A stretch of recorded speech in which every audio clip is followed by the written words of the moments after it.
This episode is brought to you by the members of the You Run Podcast Network. All episodes can be found at yourunpodcast.com, so go and find your new podcast addiction today. You want a dime tonight? Yeah. Got a little bit of gasoline. I'ma make it burn. I'ma make it burn. Yeah. Got a little bit of gasoline.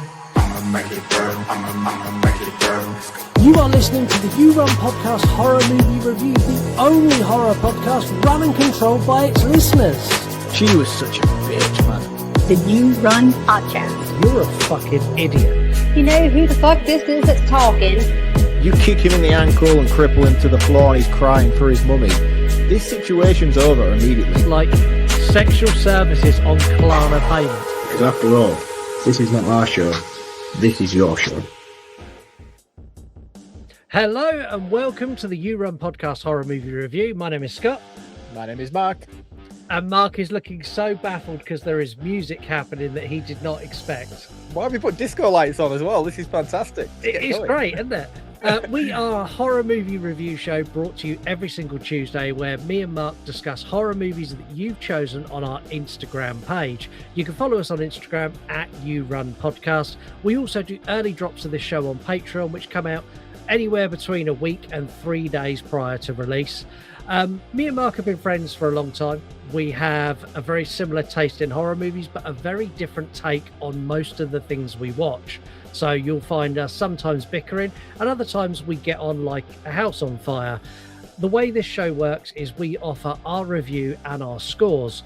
We score on enjoyment, not a critical score of the movie, which means we are the only show where you will find a dog shit, terrible movie will score perfect marks, and an instant classic will get absolutely trashed. After we've given our review, we're going to give a deep dive into everything we liked and everything we didn't like. It's not necessarily in order. Sometimes it is, sometimes it isn't. It depends on the mood we are in. We also have interactive features on this show, like 3-word review and voicemails, which I'm going to tell you all about later, how you can get involved with those. Every single week, we also play a game. And because I've been away on holiday, I have time for my creative juices and alcohol to flow through my system. We have a brand new game this week called Tomato Twos. This month has been completely run and controlled by us. So everything I just told you is a complete lie. It's not the You Run podcast. This month has been the We Run podcast. And tonight is the last of our solo picks. And it's a pick from my brother from another mother. Mark, what are we covering on tonight's show? One of the greatest sequels in the Halloween franchise, which is, of course, Halloween 2. Rob Zombies. No. Even that one is fantastic as well. Unfortunately, we don't have the pleasure of that this evening. But it will come. It will come. We will get round to that one. But tonight, we're picking back with the classic. The John Carpenter 1981 Halloween 2. The Rick Rosenthal Halloween 2 from 1981. John Carpenter wrote it. We'll talk about John that Carpenter directed it as well. It was a full poltergeist situation. It very much was. Halloween 2 is a direct continuation of the original 1978 classic, picking up literally where we left off in the original. We follow a mix of Laurie Strode as she's taken to the hospital, Dr. Loomis as he reminds us how many times he shot Michael Myers every single time he's on screen, and Michael Myers himself as he continues his return to home killing spree across Haddonfield. I'm going to start by saying I am not the Halloween guy. This is not my franchise. This is not my jam. However, that being said, there is a lot of this that I enjoy. I find the original Halloween slow until the final act, and this starts in the final act. So basically it's 90 minutes extended finale, which is better for me because it doesn't have the very, very slow build. The kills are frequent. There is good boobage, which I think is essential for a movie of this age, especially a slasher. It's very easy to follow and understand. I love a man on fire. It's been well documented on this show.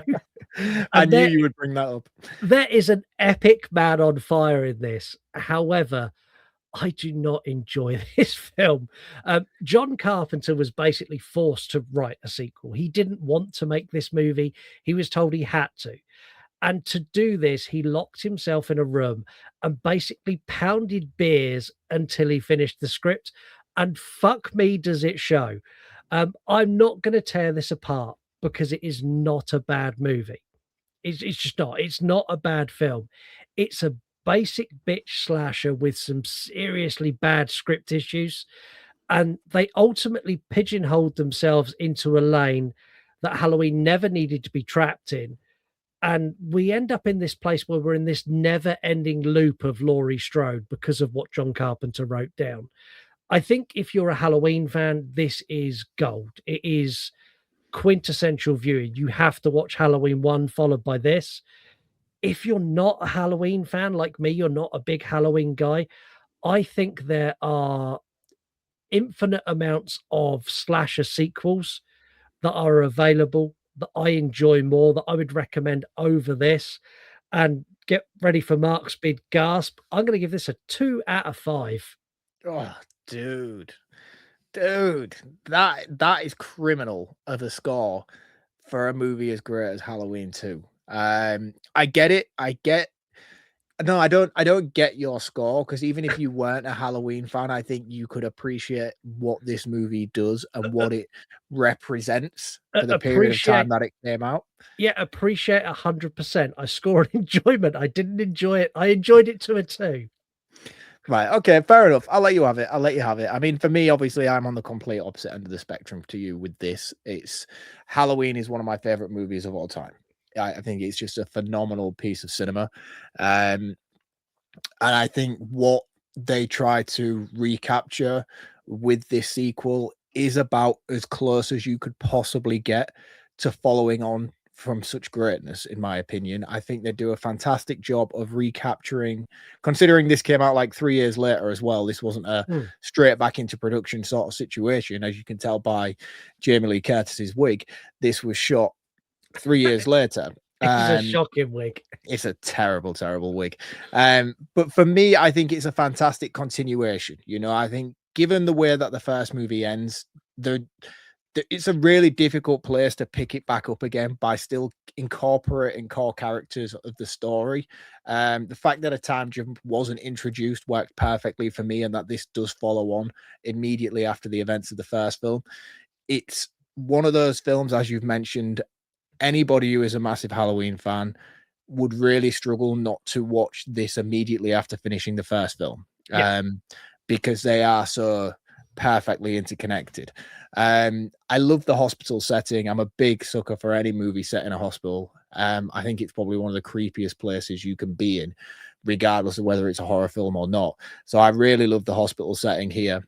I really like the characters that were introduced to, the new characters and the old characters coming back and reprising their roles. They all do a fantastic job.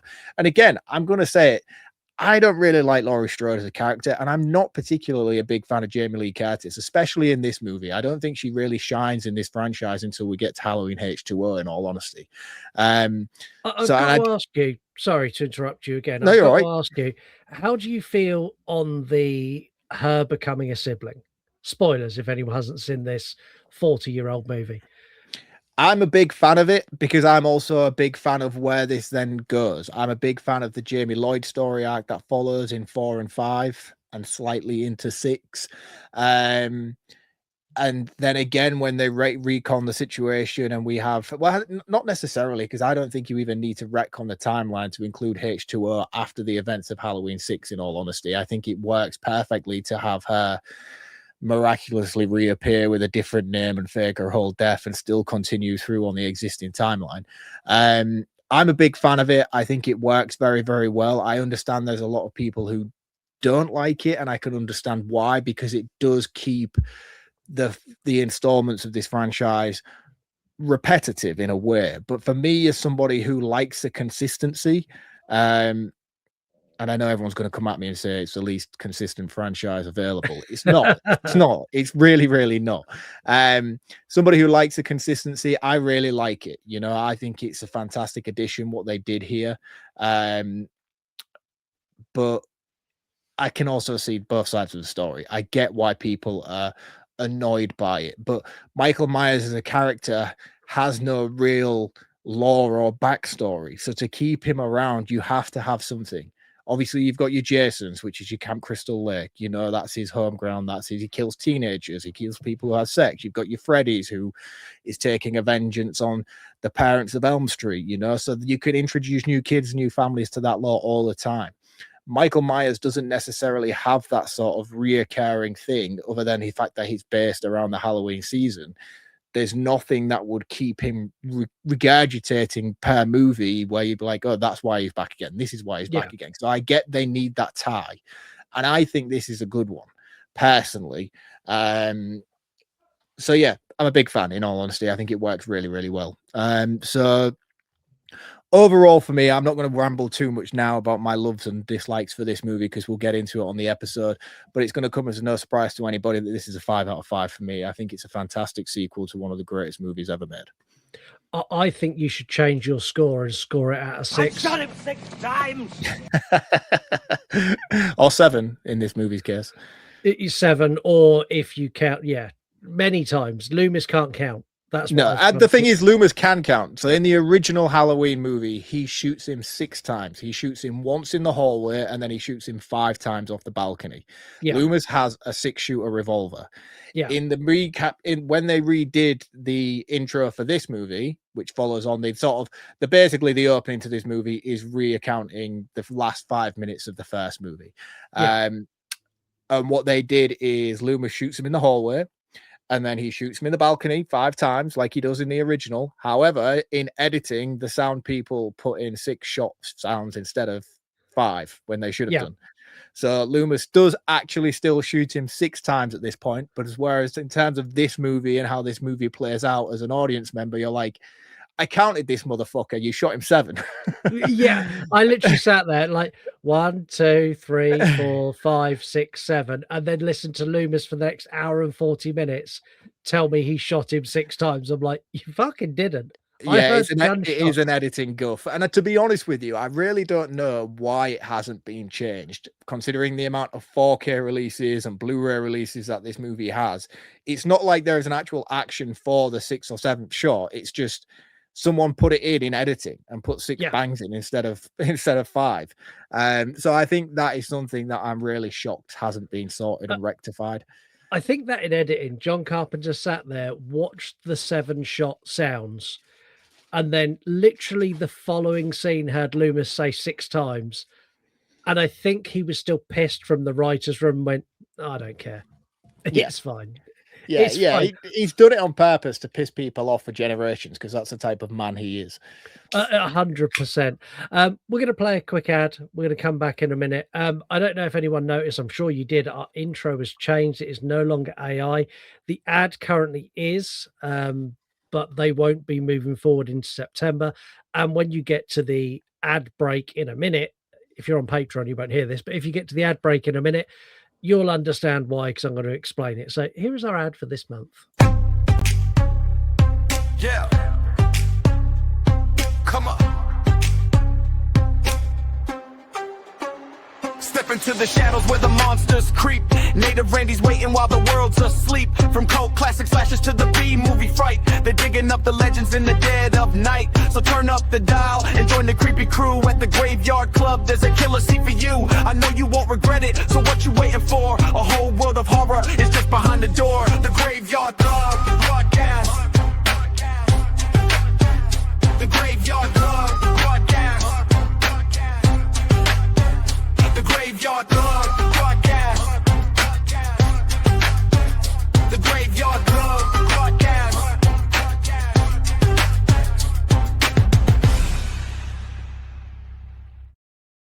So make sure you head over to yourunpodcast.com. There you can find all the members of the You Run Podcast Network.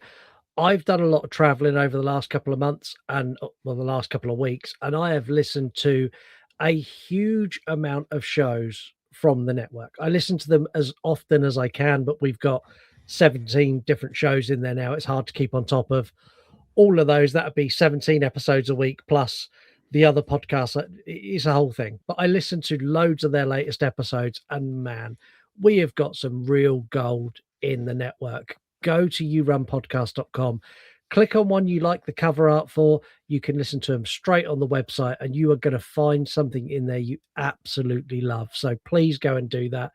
Also, while you're on our website, you'll find a link to our merch, which nobody ever buys. The last piece of merch we sold, in case you're interested, was June of 2025. Yeah, you need to update that shit. Get some better designs, man. Yeah, get some better designs. Also, I'm offering a free lifetime membership to the You Run Podcast Network, to You Run Podcast Patreon, for anyone who gets a You Run Podcast tattoo. That's cool. You obviously being the first victim of that mistake. I have that tattoo on the back of my neck there. But yeah, anyone who's willing to get a You Run Podcast tattoo, I will give you the highest tier on Patreon for life. If you have that tattoo done and share it on social media. Kate, if you're listening, you are our highest paying member. Just think of all the money you would save if you got that tattoo. Also, I got some new tattoos on holiday, but I can't show you now. I'll put them on. Oh, did you? Oh, fancy. I didn't know. I didn't know you were getting tats while you were away. I always get a tat when I go on holiday. Oh, nice. Anything interesting, or is it stuff I'm going to laugh at? They're Halloween stuff or horror stuff. I've got little images. So I've got a little skull that is reminiscent of the Halloween pumpkin. And Cool. I've got a little shark, which obviously for Jaws. Sharknado.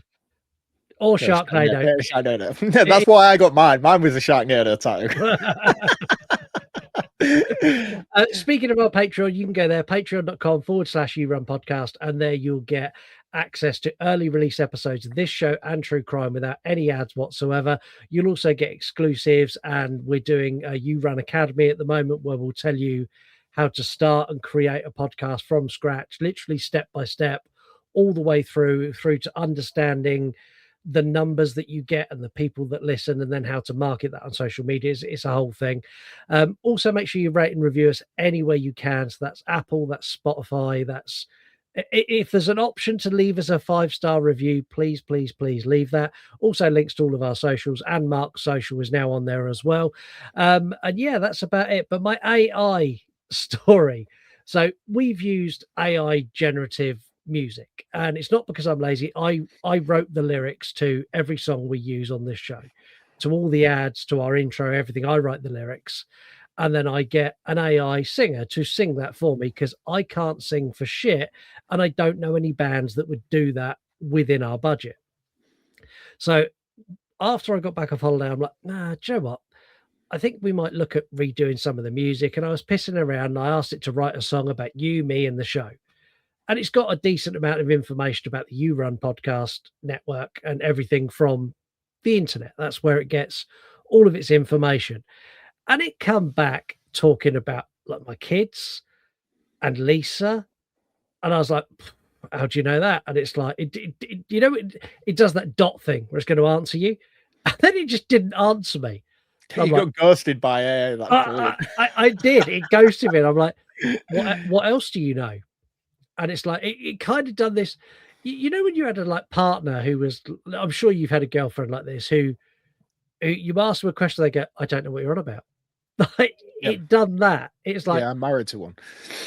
But literally AI went, I couldn't possibly understand what it does not compute, is basically just played dumb, hoping you would forget it and move on. Yeah, computer says no, and I'm like, who do I bank with? And it told me who I banked with. Every single AI generative thing has been uninstalled. I have no sympathy for you whatsoever. I have been telling you for years to watch this shit, and you don't listen to me, and you carry on poking the bear, and now it will fuck your life up when it wants to. We are back to old school now. It's too late now. It's too late. The damage is done. The damage is done, my friend. It knows who you are. It knows your life. Yeah, Skynet's coming for me. Anyway, that is the end of the ads. Let's get into this review. I love a recap. I'm a huge fan of Friday the 13th. Of course, I love a recap. Oh, and Jesus Christ, that franchise, man. Fuck me. 1 through 5. 1 through 5 is the most, I think, even though those movies are like probably 88, 90 minutes long, I think you could shave off 20 minutes off at the beginning of every single Friday the 13th movie, barring the original. The recaps on those are insane. They literally do it.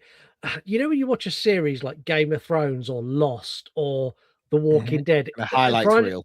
Friday the 13th literally starts off with previously on Friday the 13th. It's fucking nuts, man. I remember when I first started watching them, because I never grew up with that franchise. And I remember doing it in the second one. I was like, shit, man. Like, I've just literally seen the entirety of that movie within the last 15 minutes of that recap. Because it even starts off with the whole campfire story being retold again. Obviously, not being retold again, but just shown again, because it's not even reshot. It's exactly the same footage from the first movie. And then the third one came around. I was like, okay, this is a bit of a thing now. And then the fourth movie did it. And I was like, it's going to get to the point where we're going to lose an hour's worth of runtime from you showing me the previous 6 movies in this franchise. I'm really tempted, now we're talking about it, to go and get just the recap sections and stitch them together and release it on YouTube as just a Friday the 13th recap. Oh, mate, honestly, it would recap it. Yeah, it'd bring you right up to speed. Yeah, but this movie does it, and I like it. No, this movie doesn't do it. It just basically what it does is it presses rewind on the last 2 minutes at best of the previous movie. It's not even like a recap montage. It just takes you back a couple of minutes to lure you into where we're at.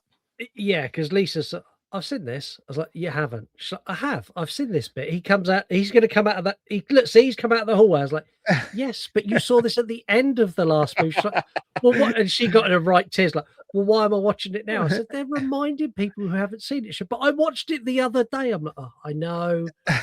We watched the original Halloween just before we went away on holiday.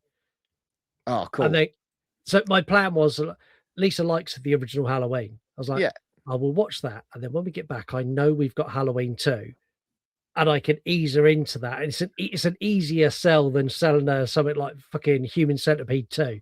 Like it's an easier sell. And she literally sat there for the first 5 minutes, going, "I've seen it. I'm not watching it." And she's like going in the kitchen, going, "I've fucking seen it. I've seen all of this." But yeah, I like this opening. I like the fact that it shows you the aftermath where Loomis chases him outside. Why is Loomis such an asshole to that neighbor? I love it. It's one of my favorite quotes in the franchise as well. And the neighbor I've comes been out, trick-or-treated to death. You don't know what death is. The pinnacle of Loomis is that. It's one of the greatest quotes of all time. You don't know what death is. And then he just runs off like Sydney from Scream around the corner. He does, arms in the air like this. Yeah. It's the neighbor's like, what? Yeah, just trying to tell you, I had a lot of trick-or-treaters. Like, what's your problem? Fucking turn of phrase, man. What are you talking about? The POV shots of Michael where you see through his mask. Yep. I don't know how they made it worse. The original does it really well, and you can kind of see like the curves of the mask. In 2, you can't, and I'll be honest, it's lazy filmmaking in comparison. Yeah, I agree. And again, I think this is one of the prime moments where you realize John Carpenter's flair is not present, because I don't feel like we would have had that issue had he been directing. Yeah, it's more just a POV camera. I don't dislike it, you know what I mean? I don't think it's done badly. I think David Gordon Green took the elements of this and executed them phenomenally in what he did with Halloween 2018. It was fucking fantastic. And as well, what he does as well, one thing that I noticed on my latest rewatch with Halloween 2 is on the recap segments in Halloween Kills, I have so much appreciation for what they managed to do with that based on my viewing of Halloween 2, because this was quite a recent watch for me.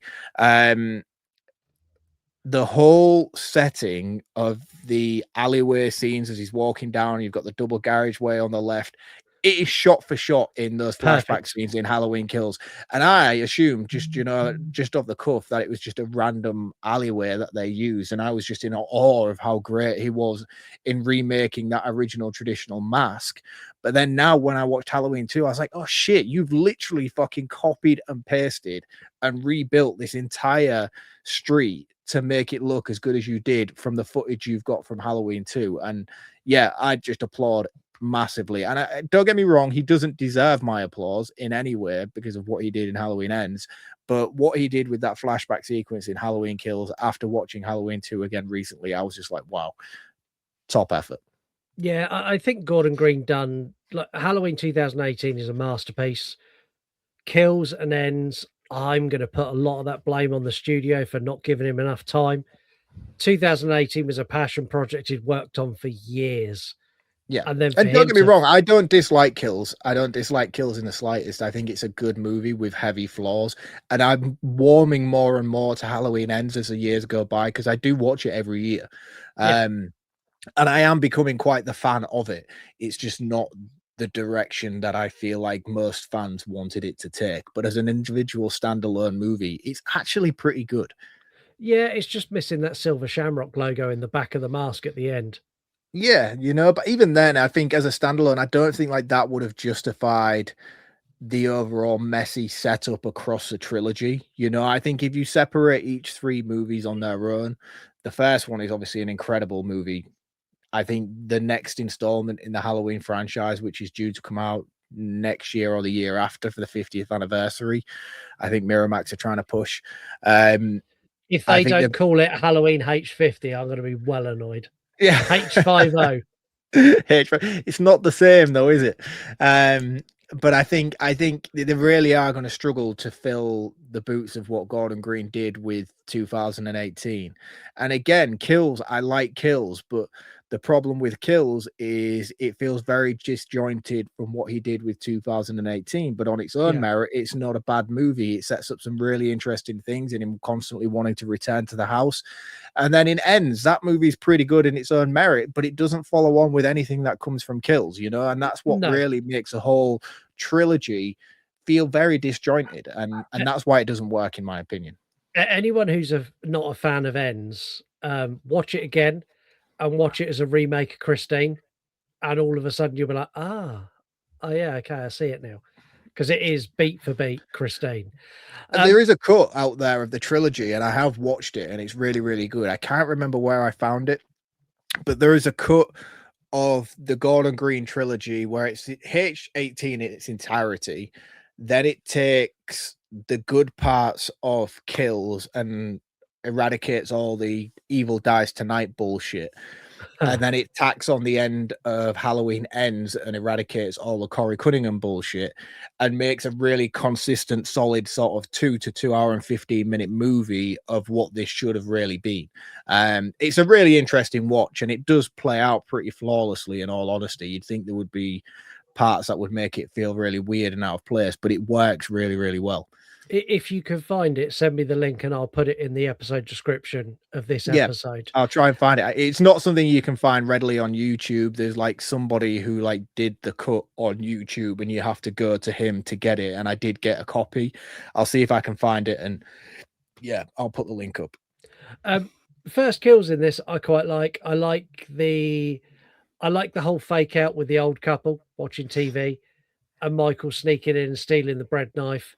And then him obviously going next door and killing the young girl. I like this. I think the problem with this, and it's not the movie's fault, it's a me problem, is this is so tropey and so predictable. But this movie wrote the tropes.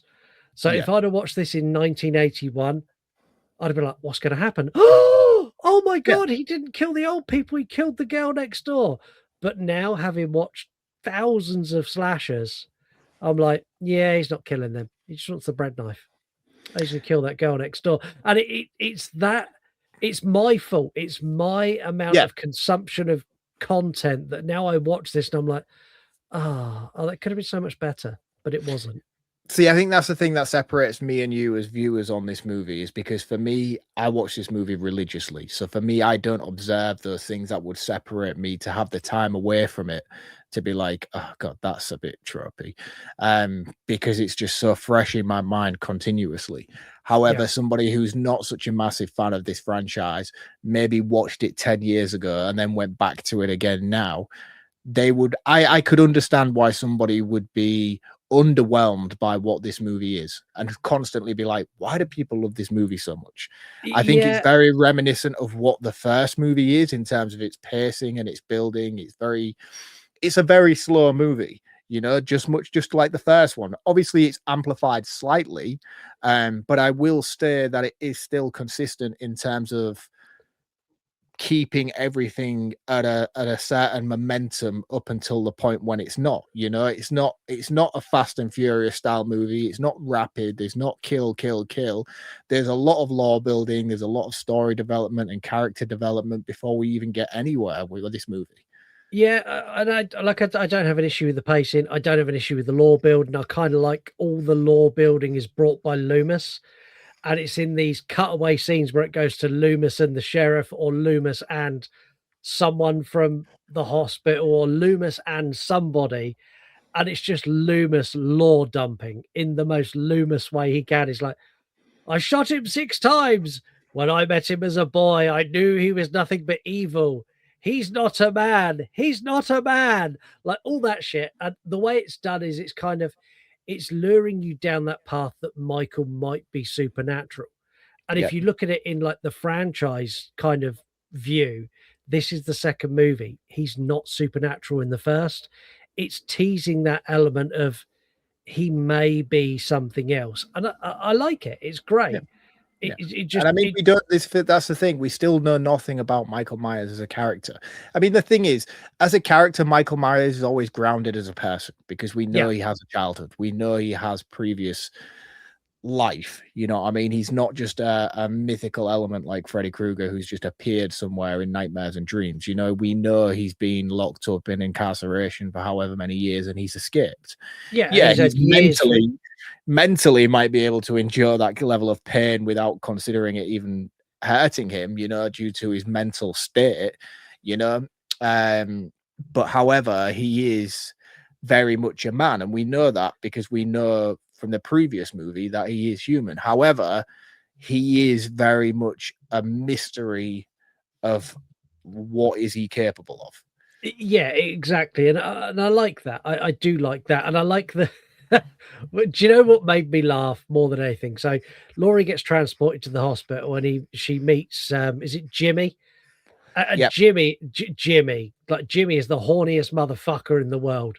He's like, hot girl. Oh, I'm gonna go talk to her, and like keeps going in a room and shit. And we'll get to Jimmy later because I've got a lot to say about Jimmy, especially when he does his dramatic. Jimmy's a melt. Jimmy is a melt of a man. I've fallen on hard floors. We'll talk about when we get to I've fallen off roofs, Jimmy. Just know that. What you did is pathetic.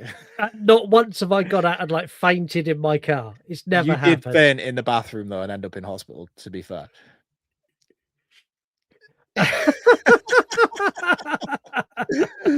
I passed out from an illness. That's my argument. You did a Jimmy, is what you did. I've done a Jimmy. That's it. Whenever anyone faints now, they've done it. If I ever see anyone posted on social media from the horror community who's like, you know, when people post like their wristband because they're in hospital? Yeah. I'm just going to comment, you done a Jimmy. Yeah. That's it from now on. The mistaken identity of Michael Myers is the funniest fucking thing I have ever seen in a movie. Loomis is looking for Michael with the sheriff, and you get this guy who's in a Michael Myers blonde Halloween 4 style mask. Yeah. And he's got a bag of like beers, and Loomis shouts at him and points a gun. And he ambles across the road at about 3 miles an hour. There is a police car about 7 miles away from him who has his full beam on and his sirens, but doesn't manage to spot him. And doesn't just mow him down, picks him up on the bonnet, rams him into another car for a massive explosion. I literally fucking belly laughed at how funny this was. It's brilliant. It's epic. It's epic. And also justice for Ben Tramer as well, by the way. Poor bloke. Yeah, I think it's epic. And I think it's justifiable. You know, the police are in panic. There is a mass murderer on the loose. They're obviously zooming around here, there, and everywhere. Poor Ben Tramer's pissed out of his head.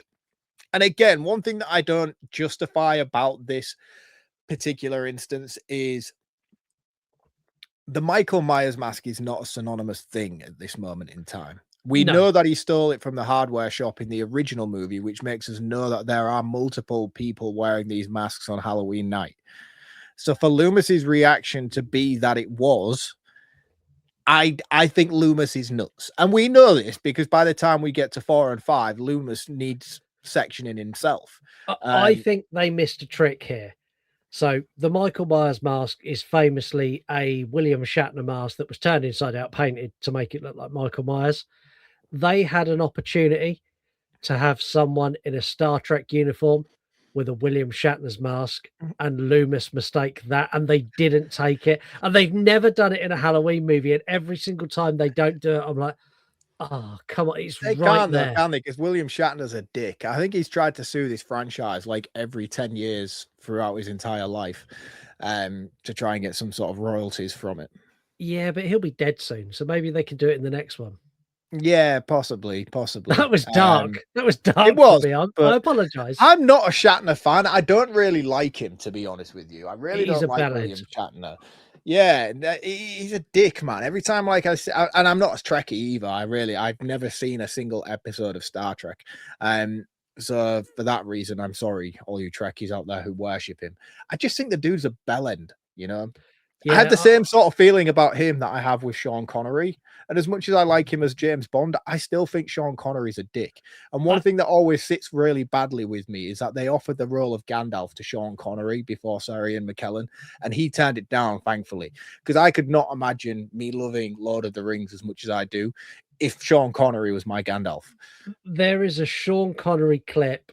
I'll share it when this episode comes out. It's nothing related to horror movies, so I might have to put this clip before it. But I'll share the clip of Sean Connery, which cemented for me that he is a dickhead. He was talking about women who argue with their husbands and how it's okay if they argue a bit too much that you can give them a slap to put them back in their place. Oh, actually, maybe I was wrong about Sean Connery. Yeah. Oh, Jesus Christ. If you are a sufferer of domestic abuse, we'll leave a link in the episode bio. Fucking hell. Domestic abuse is bad, which is what it is. I'm joking. I'm joking. You can't take anything I say seriously. You're not joking. You're Mark Wilson. Dad jokes. You could tell I've been away for 2 weeks. Like anyone who's watching this will have seen the background wasn't right. You'll have realized I introduced music to talk over at the beginning that was too loud.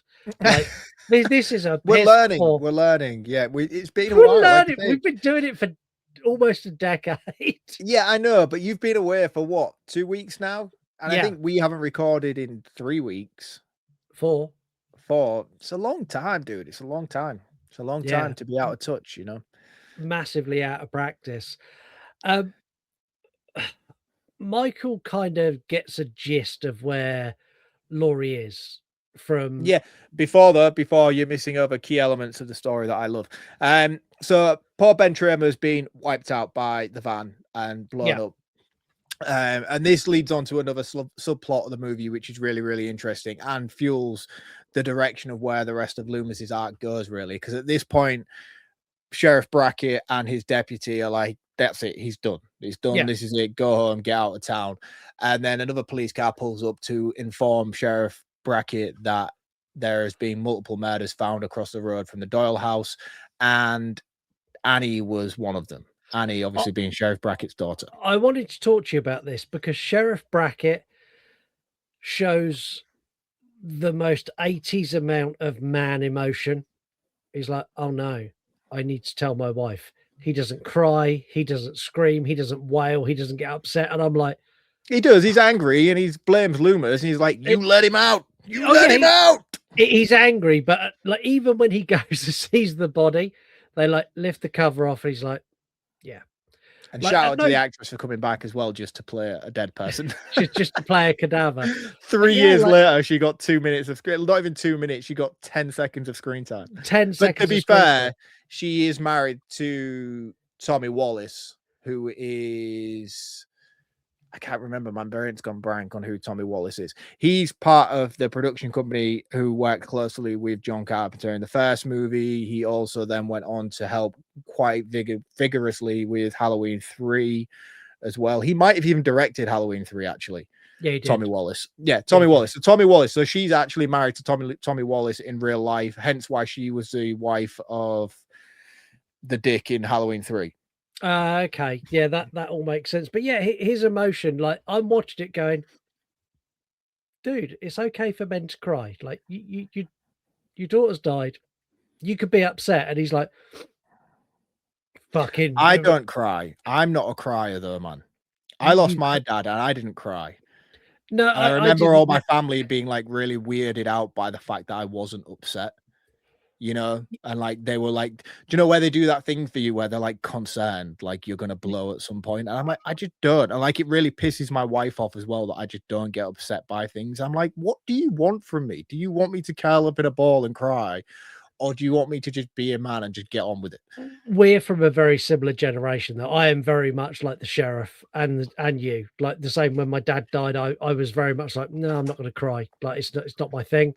Like I've cried. There's been certain elements in my life that I've cried. When my dog died, I cried. I was just about to say, I lie. I didn't die when my dad died, but I got my dog put down last year and I sobbed like a baby. Yeah. Which shows a lot about me as a person. Me as well. Yeah. So we're basically, we hate people, but dogs are just bad. Right. Where was I? No, I was on a tangent because you were like skipping were. ahead massively. So I really like this scene here as well, where they discover Annie's body at the house as well. And did you also spot Garth from Wayne's World? Yeah. Good old Garth here getting orders given to him by the news reporter, who is clearly a bit of a bitch as well. She's like, I don't care if you get the family's consent. No, I really she says, get an interview, and remember, if you need to get an interview from the kids, get the family's consent. And if the parents aren't home, get the interview anyway. That's what she said. That's the one. So yeah, and I like this scene. So then obviously Sheriff Brackett goes off now and he's like, I need to go tell my wife before she finds out somewhere else, which valid. And then this is a point where Dr. Loomis and the deputy are now like buddy copping up. And he says to him, look, if that person who was in the van wasn't Tommy Doyle, that means he's still out there. And I need to know he's dead. And then he says, get the dentist over to the mortuary in 20 minutes. He does very much like, I want him there now. Yeah, and I'm like, you don't have the authority to be calling these kind of orders. But they listen to him. They listen to him, to be fair. Yeah, and I think that's partly because of all the way through the first movie, he was stamping his foot and telling them shit was going to happen. And they're like, fuck off, Loomis. And then shit happened and they're like, I don't want him wrong twice. So I'm just going to play along with Mr. Loomis and let him do what he needs to do. So let's talk about Dr. Loomis before we move on, because one thing that really does disappoint me about this movie is we don't get the fun Loomis we got in the first movie, because we're at like foot on the pedal now. The events have already occurred and now it's cleanup time. Loomis is just on a mad one trying to figure out what the fuck to do. I miss the jokey Loomis that we got in the build-up in the first movie where he's hiding in bushes and threatening children. See, I quite like this Loomis because we get glimmers of that, like the bit where he tries to shoot Ben Tramer. That's a glimmer of it. We get glimmers of it as he gives this lore dump of Michael throughout the movie. There's glimmers of Loomis, like when the woman from the psychiatric hospital comes and tells him that he's been called back. That is pure gold Loomis, where he's like, tell him you couldn't find me. Tell him I was hunting a man. And like, those moments crack me up. Yeah, he's epic. He's epic. Loomis is amazing in everything he's in. I prefer Halloween 5 Loomis and Halloween 4 Loomis, where he's completely fucking unhinged. We'll talk later about how he ended up with a tiny face scar after what happened at the end of this movie. Yeah. like because he'd be in bits. Like, Yeah, we'll get to that later. I have some interesting stuff to say about that as well when we get there. Mike, But yeah, Mike, you can continue your momentum now. So okay, thank you very much. Michael wandering around the town and kind of hears what's going on, and he starts making his way to Haddonfield Hospital, which is signed by one signpost. Every time they show a signpost, it's the one signpost that looks like it's been made out of cardboard that's like stuck by a diner. Um, we get to the hospital, we get the girl who's running late, and she gets to the hospital, and we meet security guard Mr. Garrett. yes, He is the worst security guard in the world. He's reading the paper, and you see Michael Myers dip in and out of the camera as he makes his way into the hospital. I'm not sure when Michael found time to cut the phone lines to the hospital, but at some point he did. he also Um, managed to slash the gas pipe on every car and every tire in the car park as well. he did, and like none of that we saw. Garrett goes to investigate, kind of like, what is it that stopped working? The phones have stopped working. So the nurse tries using the phone in Laurie's room and sends Mr. Garrett to go and investigate. His kill is epic. I love this kill. Yeah. And the thing is as well about it is I like before we get there as well, we've also got the kid outside who's found an apple in his chocolate.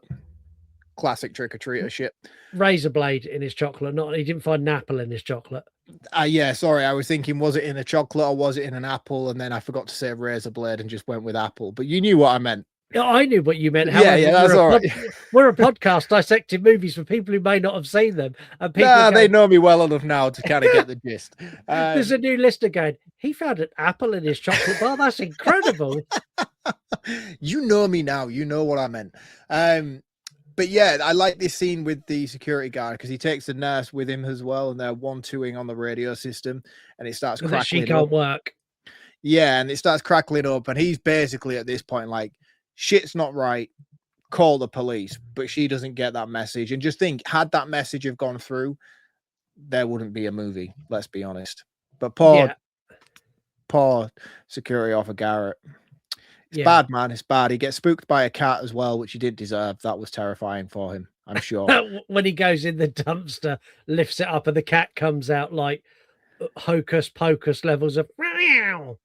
And again, like he spots the blood inside the bin, and I'm like, you're a security guard at a hospital. Surely that's a given at this point. Yeah, you'd think so, wouldn't you? Like that's something that just happens where you work. And not only that, like he unlocks the door to get into this area to go and search, which begs the question, if he'd left that door locked, was Michael Myers just stuck in this weird basement area and couldn't get out? Yeah, basically he let him out. Yeah, it is bad. I want to talk about Bud and Nurse Karen. Yes, I like Bud. I'm a big fan of Bud. But Bud is a little bit sleazy for my liking, but I can understand why you're like, yeah, Bud. Yeah, he's charming, man. He's charming. I'm a builder. I work on site. I work with a lot of buds, you know, and I know most of the time they're just very insecure people. So I can see through Bud's bullshit. Bud's like, oh yeah, Nurse Karen, yeah, do you want to go and get in the hot tub? She's like, there are 3 babies here that need to be looked after at all times. 3 babies. She's like, give me 5 minutes. Yeah. She's a tart, man. She's a tart. She's like, if we just leave the door open a little bit in case I hear one of them cry. I'm like, dude, that is so unprofessional. The worst bit about it is, like, they mention the babies numerous times at this point in the movie. And I'll bring it up again at the end because I don't think the babies made it. Because this hospital is the most unstaffed hospital on the face of planet Earth. There are 2 paramedics, 3 nurses, and 1 drunk doctor that works here. There is 1 patient that is Laurie Strode and 3 babies and an entire hospital, and that's it.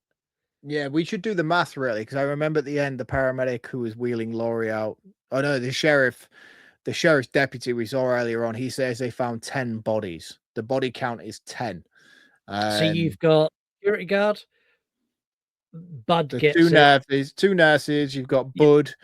Then you've got the other nurse who gets drained with blood, which we'll get to. Then you've got the chief of medicine. Mixter. Yeah. Chief of medicine. Nurse Janet, head nurse 7, I've got a feeling there is 8. You got the U.S. Marshal who dies. Yes, yes. U.S. Marshal gets fucked up. And then, do Doctor. you consider Loomis in that? See, I And would then, do say you no. consider Myers in that, making it 10? That would make 10. But yeah, I still think the 3 babies didn't make it because they're never mentioned again.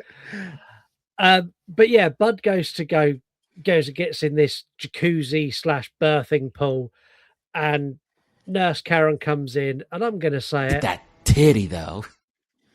Titties. I'm a big. This sounds really Big fan. bad. Yeah, it's through the male gaze, but I am a big fan of boobs in slasher movies. I think they serve a purpose, and that purpose is to get me past Bud's terrible acting. But in this moment, Bud gives the best acting ever because she drops her robe, and Bud's like, "Wow." Which is I have exactly to think that was a genuine reaction, and they just kept it in. Yeah, no, honestly, I think it's the same reaction that I had at home. I was like, "Wow." Me and Bud were in unison. They get in the hot tub and they start kind of getting jiggy. And does she leave again? She goes out, doesn't she? No. They're in there, and then Michael Myers is at the temperature gauge at the back, and he cranks it up to scalding hot. Why is there a setting that says scalding on the I have to birthing assume pool? this is for cleaning purposes. No, it's a birthing pool. Yeah, And and obviously it's got to be cleaned, and boiling water would do the Yeah, cleaning. But the temperature gauge wouldn't say scalding. Surely it would just be like hot. Nah, it'd be like hot, super hot, extremely hot, scalding hot. You know, it's got to have its gauges, hasn't it? So it goes up to scalding. And then they're getting jiggy, and as the water's warming up, she's like, "It's just too hot. It's just too hot in here." He's clearly down for whatever.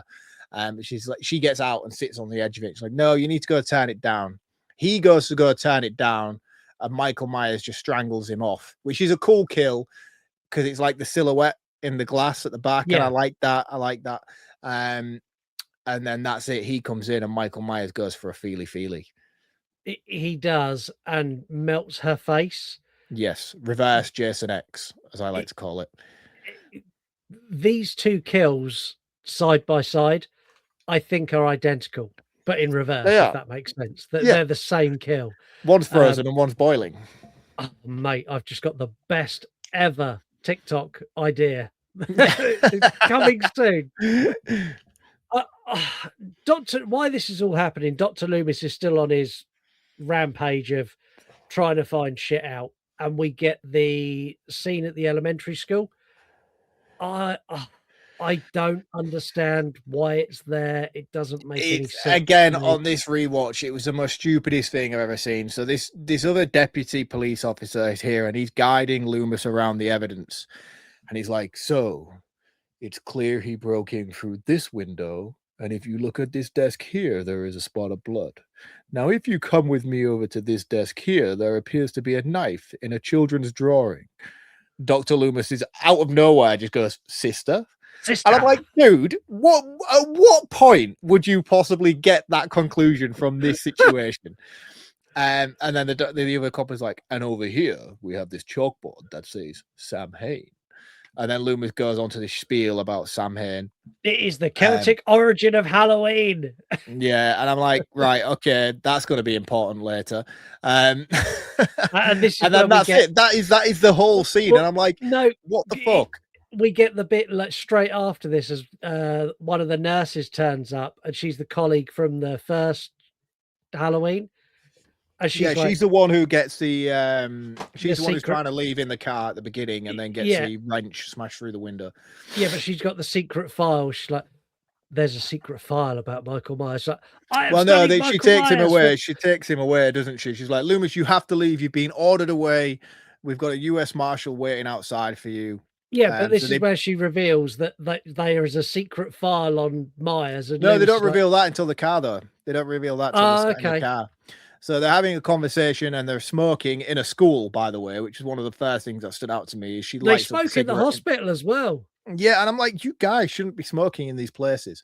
I don't even think that was a thing back in the day. Like there was a rule, like you could smoke in restaurants and you could smoke in nightclubs, but you didn't smoke in hospitals or schools. My earliest memory of a parent-teacher evening was sat in my school, in my classroom with my mum and my teacher having a cigarette using an ashtray in the middle of the desk. That is wild. Absolutely insane. Like, that is one of my earliest memories. I was probably, I don't know, 4 or 5, but that's ingrained in my brain Yeah, of that's the fucking nuts. teacher going, Scott has all the ability and no application to apply it to anything whatsoever. Yeah, exactly that. And like the first ever holiday I went on as a kid, you were still allowed to smoke on the plane. I sat next to my mum on a like 3-hour flight while she smoked on a plane and used the ashtray and the armrest. I remember the transition from like older planes to newer planes and going on holiday and stuff, and then being a kid and getting on planes and being like, oh, what's this? It's like, oh, it's an ashtray. You know, like, but obviously you couldn't smoke on the planes at those points. But like, I was like, you used to smoke on planes? That's mental. Yeah, I remember I went on a holiday to Morocco, and one of the internal flights from Casablanca to Marrakesh. On that plane, you were allowed to smoke, and they brought round cigarettes as like a complimentary item. So they brought you around. They're like hot towel, water, beer, cigarette. And at the time I smoked, I was like, yeah, this is fucking awesome. Like, this is amazing. Yeah, Wild. mental. So yeah, anyway, my point is they're having a conversation, and the conversation that unfolds in the school is more about Loomis basically saying, I fucking told you so, than anything else. But Loomis submits and he leaves. And then this is where we get the scene in the car with the US Marshal. And what is her name? It's Nurse. I'm sure I'll have it in my notes because I've spent And a it's lot the of most time. annoying Nurse Marion, and I should have known that because she's like Marion Chambers, because she's like one of the more reoccurring characters, second to Loomis. I think she's had more. Has she had more installments than Jamie Lee?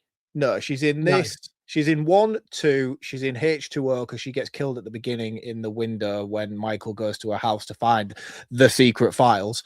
Yeah. And then she comes back.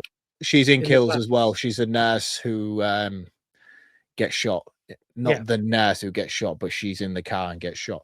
So she's done 4 entries in the Halloween franchise. But yeah, they're driving, and this is where she says, the secret file. I told them that you should have had access to it. And this is where we find out that Laurie Strode is actually Laurie Myers, and she was born 2 years before Michael killed his sister, and then the family basically wanted to protect her and put her into secret custody of the Strode family in the same town. In the same town. See, that's one thing that I give Rob Zombie a lot of credit for, because I feel like his execution of it was done much better, where Sherry Moon Zombie killed herself and she went into care and the Strodes took her in, and it just happened to be in the same town, which wouldn't happen, obviously. But I do feel like it's a better version of what this movie presents, because we don't know what happens to the Myers parents in this universe. Yeah, I completely agree. Because even in this, they try calling Laurie's parents. They're like, oh, we can't get hold of them. Dr. Mixter said they were at the same party as him, but now we can't reach them. Do you know where they might be? And she's like, no. However, I know where they were, because it was 1981. They'd just been to a party drinking. They were doing cocaine and putting keys into a bowl. That's where they were. Definitely. Yeah. Dr. Mixter's death is, I don't know. This is my least impressive kill. Like, the nurse comes in, I think it's Nurse Janet, and she's like, Dr. Mixter, Dr. Mixter, Dr. Mixter, and then spins him around. He's dead in the chair. See, the thing that I don't like about this kill is that they're very repetitive. His was a shocking enough kill with the syringe in the eyeball. Yeah. But the fact that it's then repeated by killing Nurse Janet again simultaneously afterwards is where it's weakened. She should have had a different death, in my opinion. And I don't know if where he puts that needle in her eye, I don't know if that would kill you. It would hurt like a motherfucker. Yeah, but I think you'd walk away from that. No, if you pump in, like, if you get a syringe, this is like heroin addict 101. That's why they do the flicky needle thing. To get the air out of it. This was a syringe just full of air pumped into her eyeball. It wasn't. It went in through the side of her temple, and it basically just oxidized her brain. I think it would definitely kill you. I think I don't know. I don't know if it happened instantaneous. Let's talk about Laurie Strode and her all of a sudden Nightmare on Elm Street-esque visions. I I have hate a this. I have I an hate issue this. with this is John Carpenter was sat in that room pounding beers. He watched A Nightmare on Elm Street and went, I've got a really good idea. I'm going to put it in this script. That is what this is, and I dislike it a lot. I hate it. I fucking hate this scene so much, and it proper pisses me off every time I see it, because this is a very grounded franchise, in my opinion. I know obviously it's exaggerated in a lot of its elements, but my point being is this whole dream sequence thing is just bullshit. This interdimensional connection between Michael and Laurie, and she has this vision of her seeing him as a child. I don't know which cut of it. I can't remember which version I watched. There is a cut of it where Michael sat in the corner. Did you watch the same one? Yeah. It's a young blonde Michael Myers. Yeah. And he sat there in the corner, and you get this young blonde Michael Myers, and she visions him basically signaling that she is his sister, and she's having visions of her brother. However, she was 2 years old when she was adopted. I just don't see it. Do you know what I mean? No. Like, you can't piece together anything other than the fact that this is trying to signify something being otherworldly, mental connection. And I'm like, nah, cheap as shit. I'm the same as you. I don't like this at all. I also don't like the fact that we see the head nurse, like we see the aftermath of her death. So Jimmy goes into a room. This. I like what happened. So she's there. There's blood all over the floor because Myers has strapped her up, stuck an IV in her, and just let her bleed out. It's amazing. It's the easiest thing in the fucking world to show me that kill. Even if you just see him knock her out, you know, that would have been taken. And it would have been a good jump scare scene as well, of her going in that room to investigate and him just jump out and hit her over the head. Then we see her later on tied to the chair, bled out.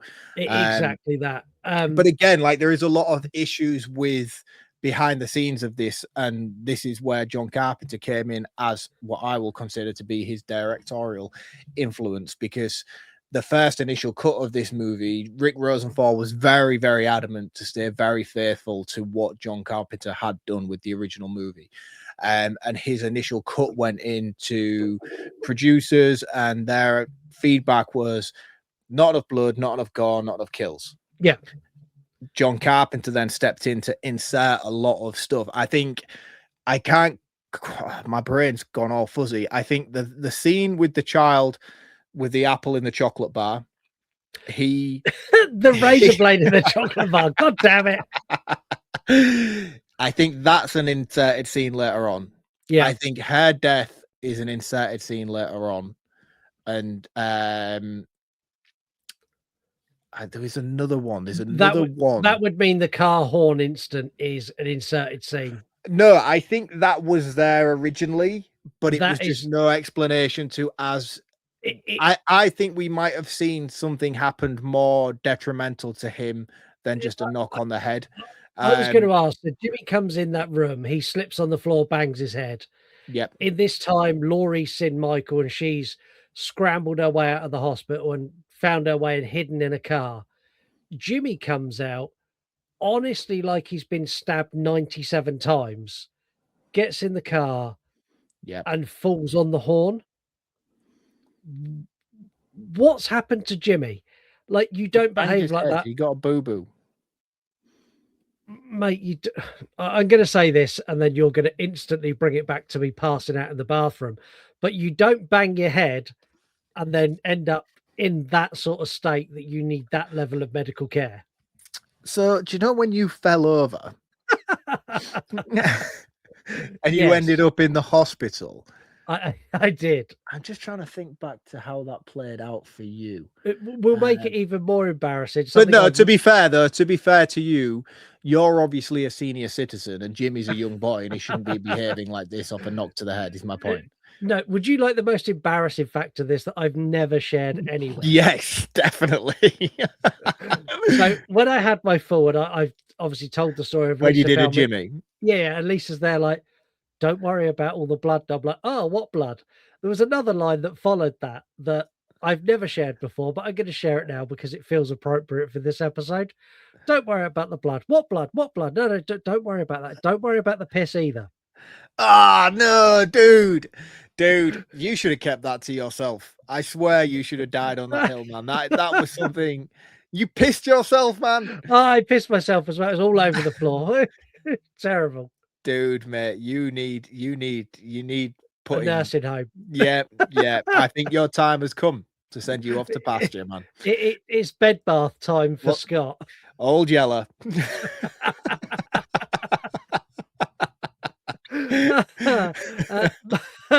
Myers comes out of the hospital, and this is where you get this kind of Myers comes out, and Laurie manages to get away and evade. She tries a couple of cars and realizes every single tire in the car park is slashed. I can She still gets- drive a car with a slashed tire, FYI. Anyone can drive a car with a slashed tire, especially far enough away from Myers that he doesn't cause an issue. Because at no point in this movie, even when he has Laurie in his fingertips, does he accelerate. Like, No. not even just like the bit where he's chasing her through the basement, which is where we go next. The fact that she's climbing through that window and he has like her foot and he's still moving slowly. I'm like, He's slashing Dude, her with just- a scalpel knife as well. And like, I'm like, dude, you could have cut like 12 arteries by now. yeah, like the times where he's got her, like the lift. Oh man, the lift annoys me. She's Yeah. like frantically pushing the button and he's do. Mr. Sandman, bring He- me down- a dream. Yeah, down the corridor. And then like if he'd have literally sped up by half a mile an hour, he'd have been in the lift, stabbed her to death, the movie would have been over. But he Yeah. doesn't. And he even puts his hand in the lift. And lift doors, since the 70s, have a safety feature that if the door hits your hand, it opens again. But he pulls his hand out before the door closes. I'm like, dude. Nah, he does. It actually hits his hand. And to be fair, it does hit his hand. And I had the same thing as you. I was like, no, that would have sprung back open. But then I had this moment of, there are so many movies that I could implement this gripe to. Oh yeah. Dawn of the Dead 100%. remake is one of them. There is multiple movies where it's like that. Oh my God, close the lift. And then the hand comes in, they pull the hand back out and it closes again, or some sort of rendition of that. So I'm like, it gets a movie pass for me with this, to be honest with you. I think it does for me as well. But yeah, just speed up, just move a bit fucking quicker, and you'd have caught her. Loomis, when he realizes shit's going down at the hospital, his way of getting the US Marshal to go back is like, go to Haddonfield Memorial. I love And the he's US like- Marshal. The US he's- Marshal is one of my favorite characters in this movie. The US Marshal's like, no, that's I've not got strict happening. orders. I can't do that. Dr. Loomis clicks the cock on his gun. And you see this car just do a massive like. Don't even do that though. Dr. Loomis just goes full fucking Wild West. He's like, what is it you guys do? Fire a warning shot? Just shoots a window out of the passenger seat. I'm like, fuck. Then you The see this, car like, goes spinning around. Fucking Tokyo drift moment as he spins round in the road. And This then bit they- is my favorite element of Loomis as well, because this is where he goes like full, I'm a man. And it's like he gets there and he's like, this is a point where I'd usually handcuff you to the wheel, but I feel like I might need you in there. Are you going to be a problem? And the guy's like, oh, what have I got to lose? It's only my job at stake. And then they go in and then he's to nurse Marion. He's like, and you shut up. And Yeah. I'm like, dude. Like it's the wildest thing ever. And you get the US Marshal goes down one corridor, Loomis goes down another corridor, and this is where the US Marshal like spots Myers, or Loomis spots Myers and pops him. Well, no, Now because it- Laurie Strode's in the car park, and this annoys me as well. This scene annoys me because Laurie Strode's like, throughout this whole movie, Laurie Strode's level of injuries fluctuate depending on importance. at And I one get it, point she's catatonic, and then the next minute she's full on like sprinting, yeah. Usain And Bolt. it's like, I get adrenaline and I get how it works in multiple situations, but in this instance, yeah, I'm calling bullshit. So Laurie Strode has basically just somersaulted out of a window onto a pile of glass bottles. She's ran away from Michael multiple times. But then in the car park, she decides she can't walk anymore and starts crawling along the floor. And all of a sudden, her voice isn't working either, up until the point where the hospital doors close and Loomis and Nurse Marion and the deputy are inside. That's To what which she point, does then they decide to work. And she does, to be fair to Jamie Lee Curtis, it is a harrowing scream that she does in this scene. And I'm like, yeah, okay, you're forgiven. That was pretty cool. She does the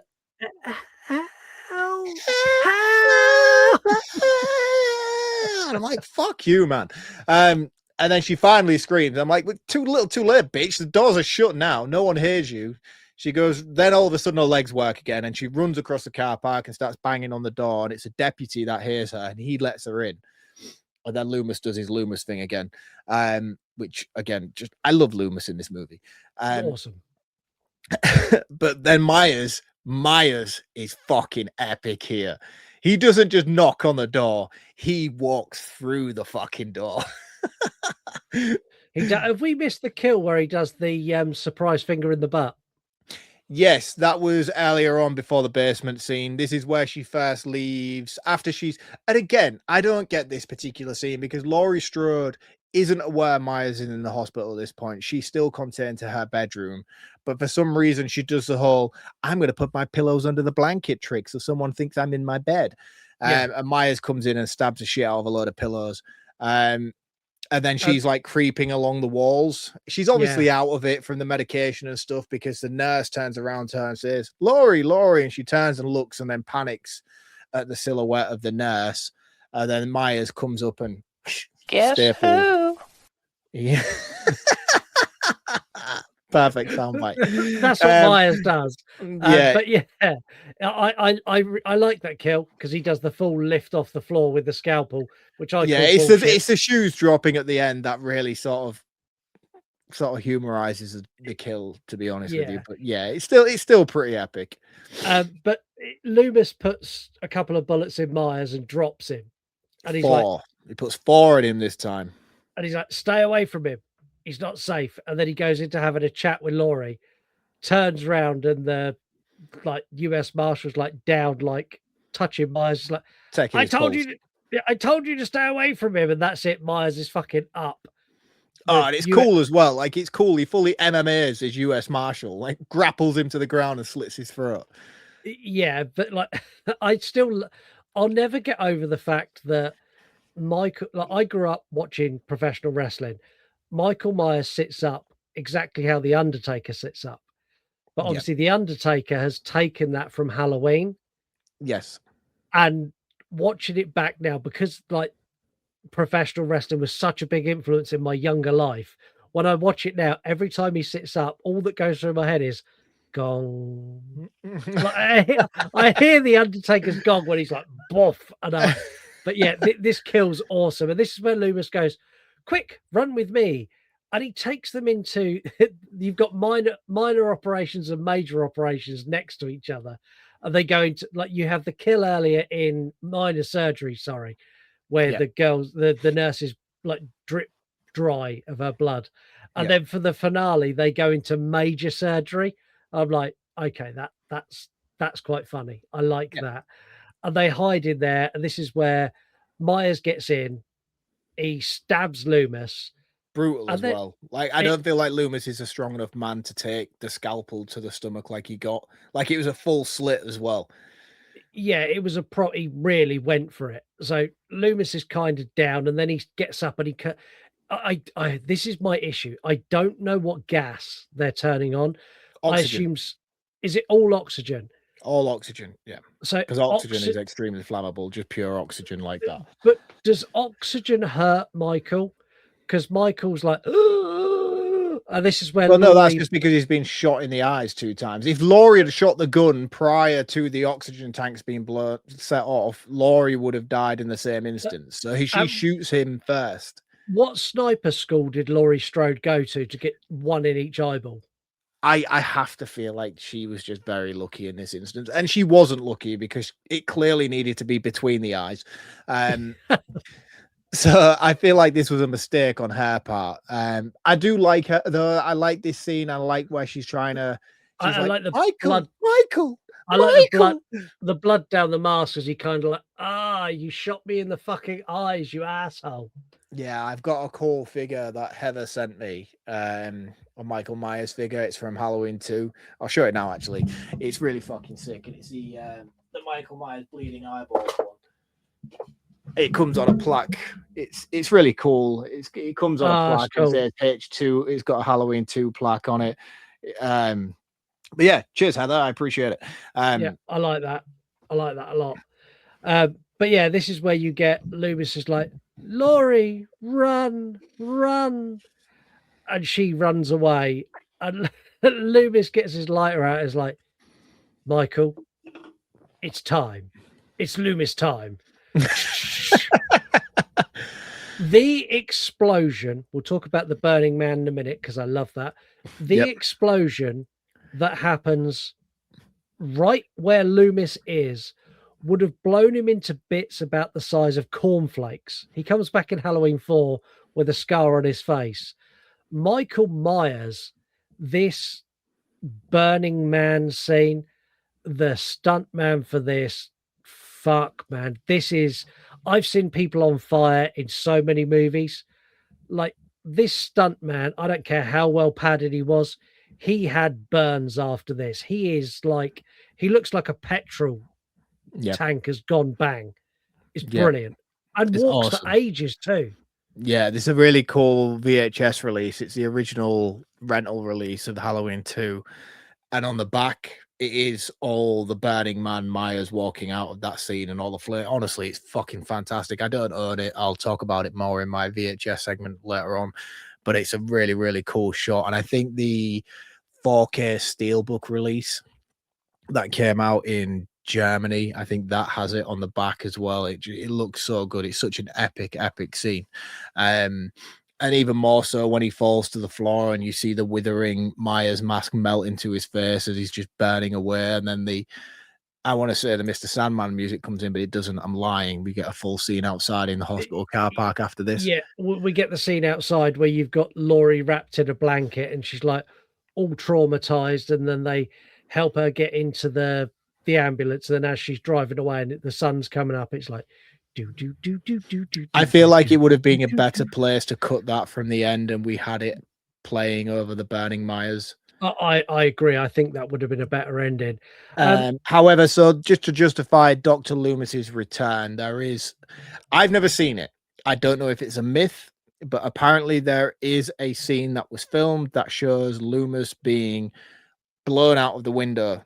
As the explosion happens, Loomis was blown through a window to his sort of left.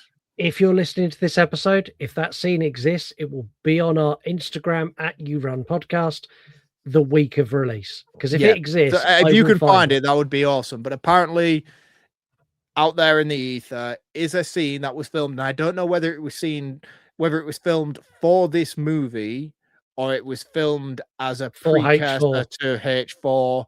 But I know that it was done and it was filmed. They weren't happy with how it looked or something like that. So it never actually made the cut. I feel more inclined to say that it was probably done for H4 as a justification for his return. Yeah. But yeah, apparently it's out there. Apparently it's somewhere and you can see it. I never have. Considering I'm the Halloween fan that I am, I've never come across it. If it exists, Mark will have seen it this week. I'm going to say this film...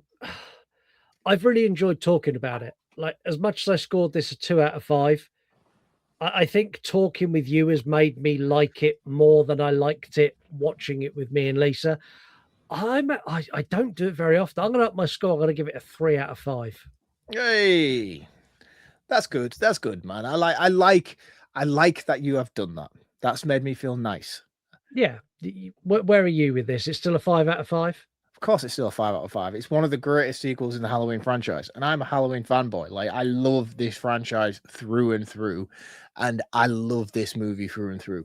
For all the gripes and moans that I have about it, I could go back and watch John Carpenter's original Halloween movie and still give you a similar level of gripes and issues that I have with that movie, but it's not going to change the fact that it is my favorite movie of all time. And this is my favorite sequel of all time. The continuation and transition between the two movies is pitch perfect for me. And I think I have nothing but good things to say about it, unless put in a situation where I'm forced to talk about the negative issues like we have tonight, you know, and even the things that I've said, it's not going to change my opinion on how much I love this movie. I think it's a fantastic sequel. It's a fantastic continuation of something that I have grown to love and build my life around as an adult man. You know, my love and passion for the Halloween franchise is very strong. If you know me, you know that. It's never ending love. It's never ending love. And unless we get to Rick Rosenthal's second attempt at the franchise, then things get a bit heated. It's wild to think that the movie that I love the most, my favorite love of the sequels in the franchise, is directed by the same man of the movie that I hate the most in the franchise, and you love the most. Yeah, great, isn't it? Don't go away, because our review is finished, but we've got lots more to come. We've got our voicemails, we've got 3-word review, and we've got a comment from our social media, from Spotify, and we've got our game, which is well worth sticking around for. So yeah, don't go anywhere. Look at that titty, though.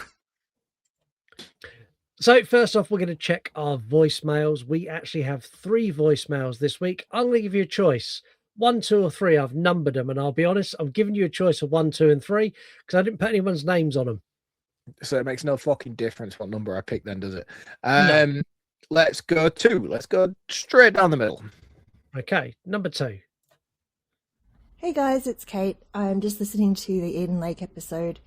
I'm not sure about the US, but here in Australia we have eshays, which are just mouthy little fuckheads who have bowl cuts / mullets, and they tend to congregate on trains and at shops and stuff, and they turn to water when they're challenged by anyone bigger than them, but yeah, they're really annoying. And we actually have a bigger problem, I think, with the e-bikes, because non-developed frontal lobes and lack of awareness of road rules, like, it's not great. There's been a few really bad accidents. They tear past my house down the path, and I'm probably going to get cleaned up by one of them one day. So yeah, the frustrating thing is that when people complain about, oh, I nearly killed a kid today on the road, people will defend them and say, oh, kids will be kids, you know, it's better than them being inside on their computers. But there is a happy medium between being a fuckwit on the road and being plastered to a computer screen. Maybe teach your kids how to ride safely. I don't know. That's just me. But yes, we have them here as well. Thankfully, it doesn't appear that they're like the Eden Lake kids, although some eshays I feel would probably go that far if they felt emboldened to do so by their dickhead friends. So yeah, these kids in this movie terrify me, and I do not like it, and I would not stay at a lake as a result. Anyway, I'm going to continue with the episode. Bye. I love essays. I all I was stuck on was the fact they have mullets. Like, oh yeah, of course they do. They're Australian. Of course they have mullets. Like, I'm blown away by like these group of kids with mullets, because if that was in this country and a group of kids with mullets come near me in any sort of offensive or threatening way, it would take me 10 minutes to like stop laughing to take them seriously. You imagine a group of 17-year-olds with mullets.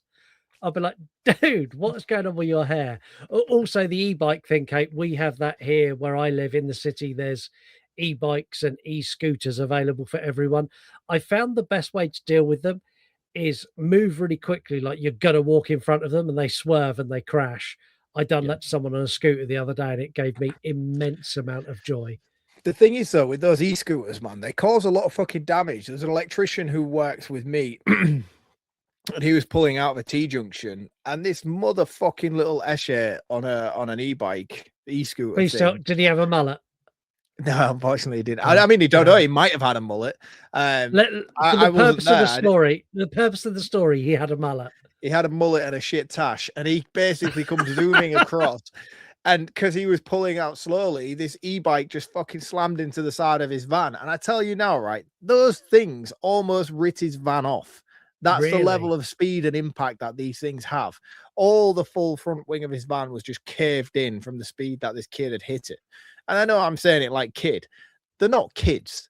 You know, if you're 16, 17, 15, you're almost nearly a man, you know, like grow the fuck up. Yeah, and I think the thing is, like, my son found this out not that long ago. He went out with a group of his mates. One of his mates was really mouthy to someone our age, and I'm lumping us into Your that age. 10. I'm lumping us into that 10-year bracket. I know, but I don't feel comfortable with the hour thing. Well, you know? you'll probably feel comfortable in a minute. And the person who was our age gave this kid an absolute pasting and beat him all up and down the high street. And when Kay said to me, he's like, he just hit him. Like, he didn't argue or push. I'm like, no, we're not wired we that don't. way. I was like, we're not the generation that are wired to go, oh, you pushed me.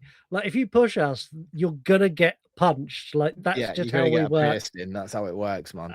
And Kane apparently went back to work and was telling his mate, like, yeah, my dad was saying, like, that generation just don't mess around. There's a bloke our age who's at the same place of work, and he's like, yeah, if you punched me, if you'd have pushed me, I'd have beaten you all up down the high street and probably curb stomped you like American History X for good measure. Because that's the thing, we come from a generation where we're not surrounded by smartphones. That's why. And, you know, like, everybody now is so cautious of things that they say or things that they do because their actions are always captured on film. And that's the generation that these kids have grown up in, you know. And to be honest with you, it's probably a dampener on their fucking social learning because, like, back in the day, if somebody did something like that, you'd whack them in the face and then you'd deny it and be like, didn't see anything. No one saw anything. These days, you can't do that. There's a really good saying, talk shit, get hit. Like, it's really that simple. The one I grew up with was chat shit, get banged. But yeah, it's the same thing. Exactly that. Who else have we got? We're two or three. No, I've already done. No, two. sorry, one or three. One, please. Hi guys, I've just listened to your host episode. Great episode. Absolutely love that film. Agree with everything. 5 out of 5 from me too. But Scott, you missed on the perfect opportunity. You said at the beginning of the episode that Mark had a new edition and that you were basically gonna be ripping it out of him. Oh, and I couldn't wait, as you know, how he takes the piss out of me for this. And I was like, yes, you're gonna get him. And then nothing, you completely forgot. So we want to hear about this new edition. Make him talk about cats and how he's now a cat man. Do it. This is the part where I have to step up and declare my love for cats now. See, I'm going to give the people what they want. Are you still actively playing with a pussy every single day? I am. What have you called it? I was going to go somewhere. I was really, really going to take that somewhere. And in my mind was there, and I was like, do it. Do you know that thing in The Simpsons where they have the angel and the devil? I was fully just in that moment then where I was like, no, rein it in. However, let's go back to cats. Yes, my cat is it's turned out it's my cat as well, which was something I wasn't expecting. It was supposed to be, it's called Misty. And I called it Misty after the Three Glorious Mountains in the Lord of the Rings franchise. That was the condition. I was like, if it's my cat, I get to name it. And you didn't call it Gandalf? I didn't know, because I had to do something that was, I had suggestions, you know. I was like, I'm going to call it Salem. And she was like, nah. So it was still like, although I got the official vindication on it, it was still, it still had to be okayed.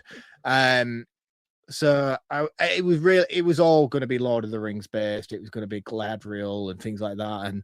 And in the end, I went with Misty. And as generic as it sounds, it was named after the three mountains from the Lord of the Rings franchise and the Hobbit franchise, obviously, the Misty Mountains. And that's where I went with it. So yeah, the cat's called Misty. These motherfuckers, man, honestly, right? I got it like, what, 4 weeks ago now, and like it was the tiniest little thing in my hand. this motherfucker's like a panther in my house at the moment. It's fucking grown exponentially, and it's like attacking. Like it's attacking shit. Like I have a foot puppy that I have in front of the sofa. So there's like the sofa. It's like a long thing, so it's not like a proper like pull-in thing where it's like a sofa bed thing. It's just like a long footrest thing. So there's a gap between the sofa and then the foot puffy. So like my legs will be up on it, and this thing hides around the house, and then it'll come out and it's like and like grab my calf and just rip the skin off and all the rest of it. And the other thing as well, like I used to keep doors open in the bedroom when I went to bed. So if the kids would wake up on a night, they'd just wander in freely. It was like 3:30 the other morning. This fucking little dickhead cat was in my room, like just fucking clawing about. And they have this thing called the zoomies. I don't know if you've heard of the zoomies before. It's where they get this moment of madness where they just go fucking dart around the room and just run into shit. This little cunt decided to do it at 3:30 in the morning the other night in my bedroom, and it was like bouncing off beds into walls and just fucking, and then it'd like go and like start scratching my legs and my face and shit. I'm like, motherfucker, what are you doing? So it's fair to say it was really cute. Now it's just a cunt. So I'm where I was originally with the cat situation. It treats me like I am the dad. It doesn't like anybody else. It doesn't go to anybody else for cuddles, but it also treats me like a little boy would treat a father, where it can just go up and start dishing out digs. So yeah, I'm getting beaten up in my house by a cat. So that's where I am in life, and I don't feel great about it. I'll be honest with you. I'm so pleased. It's almost like karma's fully come full Yeah, circle. yeah. I deserve this. I do. I deserve it. I understand. These are the ramifications for my actions. Yeah, you should have got a parrot and 6 frogs like we did. We shouldn't get. No one gets a fucking parrot, dude. Like, stop trying to justify why you have a parrot in your house. I have a parrot for the same reason you have a cat. I have a daughter that asked for a parrot, and I went, sure, of course you can. No, like I would be like, no, parrots live in Africa. We don't have parrots here. We do have parrots here. We also have aquatic frogs. All of our aquatic frogs, we have 6. 3 of them are named after like Barbie style characters, and 3 of them are named after professional wrestlers. And our children can, like, all of these frogs are fucking identical. Honest to God, I could lay all of them out on a slab in front of you. You wouldn't be able to pick one between the other. The kids are in there like, oh yeah, that's Kane. That's Seth Rollins. And I was just like, oh, look, it's Barbie. Look at Barbie. She's doing well good. I'm like, shut up. We also now have a selection of guppies that live in the tank with the frogs. So yeah. What are guppies? They're like fish. Oh, the little fish. Yeah. Yeah, imagine if Dracula was a fish and it had this really elaborate cape. Yeah, and just bobbed around. That's a guppy. We've got a handful of those as well. I thought you could only have one guppy per tank, because I remember when I had my no, that's Siamese fighting fish. Yes, Siamese fighting fish, because they're really, really cool. Like I liked them when I had the fish tank, but I remember only being able to have one. Yeah, and I've also been informed that we are getting my biggest phobia in the world, and when it happens, I'm sure I'll update all of you. Oh, you're getting a guinea pig? No way. I don't have a choice. It's happened. So someone we know has guinea pigs and they've had babies, and I was like, no, it's not happening. It's like this happened the day we got back off holiday. At least like I'm going to get the kids a pet. I'm like, we've got enough pets. She's like, no, but like Ocean and Jack really want it, and like we're going to get 2, and like, they come in a pair and they're really nice. And I'm like, okay, so I agreed to it before I knew what it was. Because Lisa was very that's a mistake. That's and I was like, she's like, they come in pairs, they're not very big, they're really easy to care for, like the kids can handle them. I'm like, oh, okay, yeah, cool. Well, that sounds great. And then this like cage arrived that Lisa's obviously been on Amazon, and I'm like, that looks like a guinea pig cage. Like that was like it's bigger than a hamster cage. It has a solid bottom. My sister had guinea pigs, which is where my phobia comes from, and I'm like, that looks remarkably like a guinea pig cage. She's like, yeah, it is. I'm like, we are not getting guinea pigs. She's like, you've already agreed to it. You agreed to it in front of the children. I'm like, yeah, but you see, that's the thing. That's the thing they don't understand. It's like I made strict rules when we got the cat, and I was like, I'm not feeding it. I'm not cleaning out the literature. I don't want any involvement. It can live in the house and it can coincide with me, but I don't want to have to do anything. Yeah, don't worry. You won't have to do. Who does it? Who feeds the cat? I feed the cat. Who cleans the literature? I clean the fucking literature. This is what I'm saying, dude. Like, it's always our responsibility. I remember when we had the dog and I was like, we get a dog, but just know I work all the time. If we get the dog, it's your responsibility, darling. You're going to have to walk it. Who walked the dog? Me. Who was up at 5 o'clock every morning walking the dog and then coming in from work and walking the dog every single night? Me. That's what I'm saying, dude. We need to fucking stand strong against this shit. We need to come to, I guarantee in 3 weeks' time, I'm going to be doing this episode with fucking guinea pig on each shoulder. They'll be my best friends in 3 weeks' time. Oh, exactly. This is it. Misty's going to become a podcasting cat. She's going to come in here with me on a night. She's that attached to the point where she just will not. She'll be tearing that house apart in there right now, knowing that I'm not in the house. She's fucking nuts, dude. And the thing is, I don't even like her. I don't even want her to be my friend. It's kind of the same relationship you've got with me, to be honest. Right, we've got one more voicemail. Hey guys, I'm just finishing up the host episode. I got really nervous with Heather's voicemail. I thought she was going to tell me a new one about the trivia thing, but she hadn't listened to Dream Master yet, so I know that's coming. I love you, Heather. I really do, and I'm so sorry. Anyway, I love host so much. I always talk to people. Oh, if you haven't watched it, anyone listening to this, clip forward for like a minute or two. So after I watched it, I listened to an interview with Rob Savage, and he was saying how there's a clue at the start of the movie about what caused the possession or the demon to come in. Because everyone kind of blames Gemma for her little fake story. Mm-hmm. But after speaking with a few people and watching it over and over and reading interviews, because he said, I'm not going to say what it is, you have to figure it out yourself. So, of course, I went down the rabbit hole. And basically what it is, you know, the little noise, the connecting phone noise that you hear, it happens at the start in Hayley's room when she's on her computer, and you hear that noise every time, or sometimes when the demon's about to appear. You hear it when Emma is doing the thing with the mask. So Hayley had already invited the demon in. It was already in, like, haunting her apartment. So yeah, I could have said that a lot more succinctly, I think. But I'm kind of like, you know, people with Lord of the Rings when Viggo Mortensen broke his toe and people have to kind of tell people. I always want to tell people about that because it's really cool. So go back, watch it, and you'll see. It wasn't Gemma's fault. It was Hayley's. Okay. Succinctly sounds like a fucking awesome word that I need to understand more. I went back because I'll be honest, Kate, I love you to death. I listened to your message and I literally sat there and I went, bullshit. Yeah, you can't claim AOL was the reason for the fucking... I literally said bullshit. And then I went and found the interview with Rob Savage, where Rob Savage went, no, the demon was already there. And then after watching Rob Savage say it, I went, bullshit. So then when I got back off holiday, I'd been back about a day. I went, I'm going to watch Host. It's like, you watched it just before we went away. I was like, I know, but I need to watch it again. I need to watch the first like 20 minutes. And there is a distinct moment where she's talking about stuff coming in and out of her life, where she literally, she pretty much says, hey, demon, come fuck with me. And it is there before anything else. There's some weird shit that happens before. I'd never noticed it before, but it is there. So, Kate, I apologize for my comment. You didn't hear when I heard your message and I called bullshit, because you are right. And if anyone who loves Host, go back and watch it and pay very close attention to where she's all on her own before she brings everyone else into the call.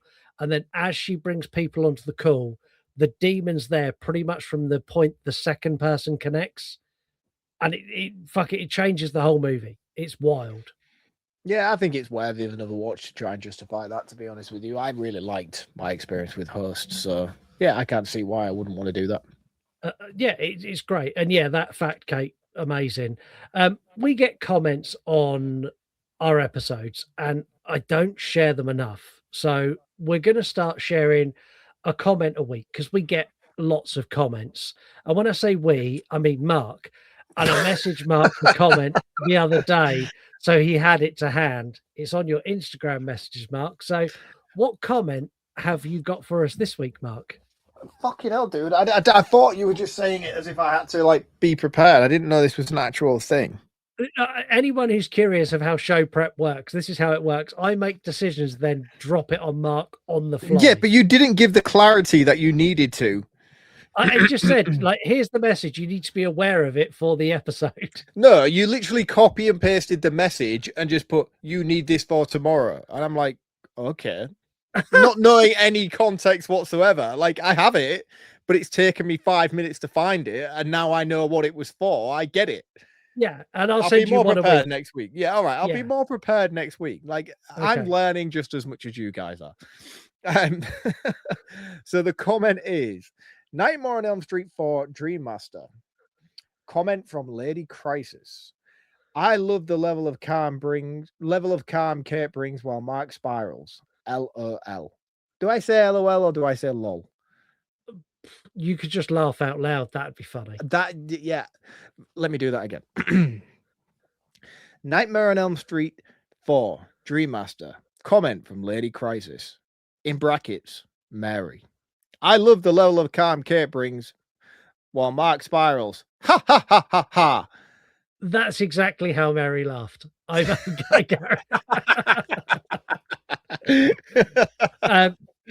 So yeah, make sure you drop a comment on Spotify because you will get Mark to read it out on an upcoming episode.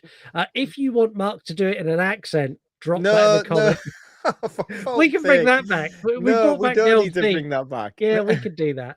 3-word review. This is where you comment on our social media postcasts on every single social media. We simply ask you to review the movie in 3 words only. I've got a mixed bag this week. Some of them hate the movie, some of them love the movie. On TikTok, we got What If Worlds, who kind of sits somewhere between me and Mark, who went not too bad. Over on Blue Sky, Paul Pritchard, Sibling Scares Sister. On Slasher, Just Sarah, who is fully in Mark's camp. One fantastic movie. Sabbath on Slasher, just nailed this movie perfectly. Michael comes back. Right. The night he came home again. Over on Instagram, Let's Talk Horror Channel, again, fully in Mark's camp. Underappreciated, brilliant sequel. Yep. Merman Christian, also on Mark's side. The True sequel. I think that's shade thrown at 2018. Cult Movie Lover 87, weak plot twist. Dewey Pod Monster ruins the franchise. Now, I messaged John and went, do you want to explain? And he's like, yeah. He said, it's the twist of the sister thing. He said, it just shifted the whole franchise into a direction where we had to suffer Laurie Strode and Laurie Strode's siblings for 40 years. I'm like, yeah, okay. I get it. And again, I don't want to dive into it too much. I feel like I did a good enough job explaining my stance on it very early on in the episode, but I'm not opposed to it. I don't think it was a bad decision based on what other franchises were doing around a similar time. Yeah, I think it makes sense.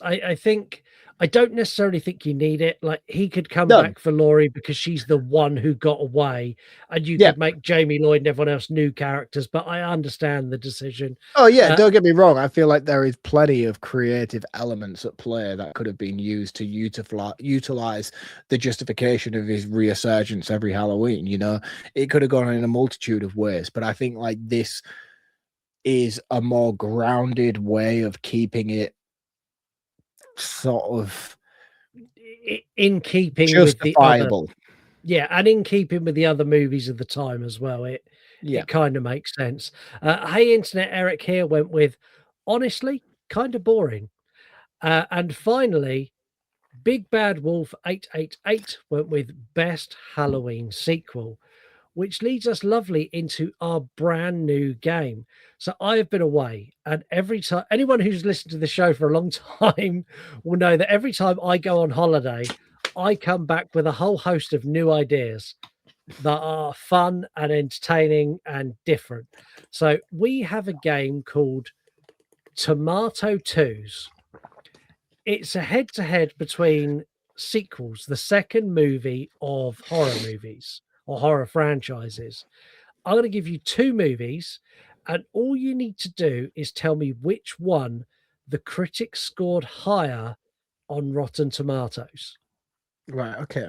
I'm going to find this really difficult because I always feel like the original would surely score higher.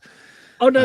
It's going to be a sequel of a movie versus another sequel of a movie. Oh, right. Okay. I thought you was talking like if you was going to do Halloween 1 versus Halloween 2. Right. No, because originals are going to spank them almost every single time. Yeah, it's two different sequels that will go head to head, and you just tell me which one the Rotten Tomatoes critics that have zero credibility liked more. Your first pairing is Aliens or The Evil Dead 2. Ooh,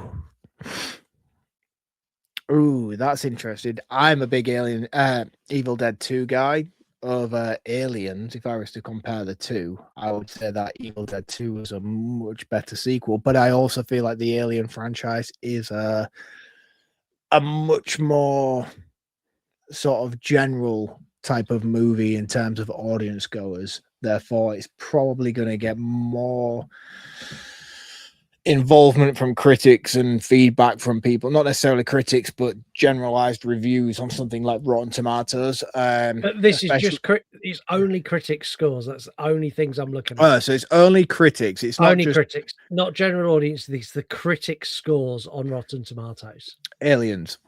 That's correct. Aliens got a 93 out of 100, and Evil Dead got 88.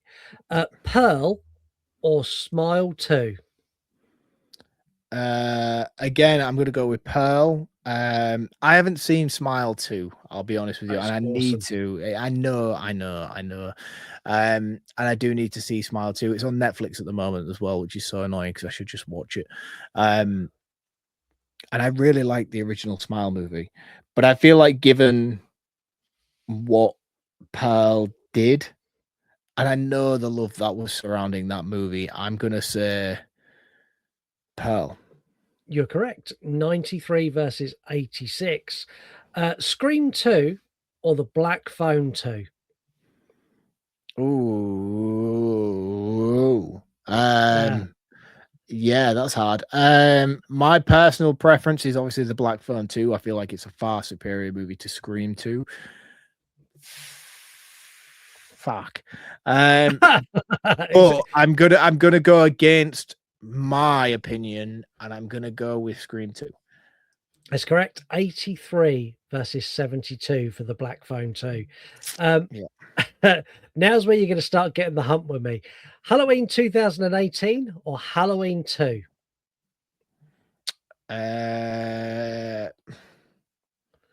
Again. I know the answer is 2018. I just know deep in my bones that 2018 is going to be considered among critics, and rightly so. I feel like 2018. I mean, I don't even know why I'm questioning it, because 2018 is a phenomenal movie. Like, it's a fucking fantastic Halloween sequel, and everything that was done in that movie is sublime.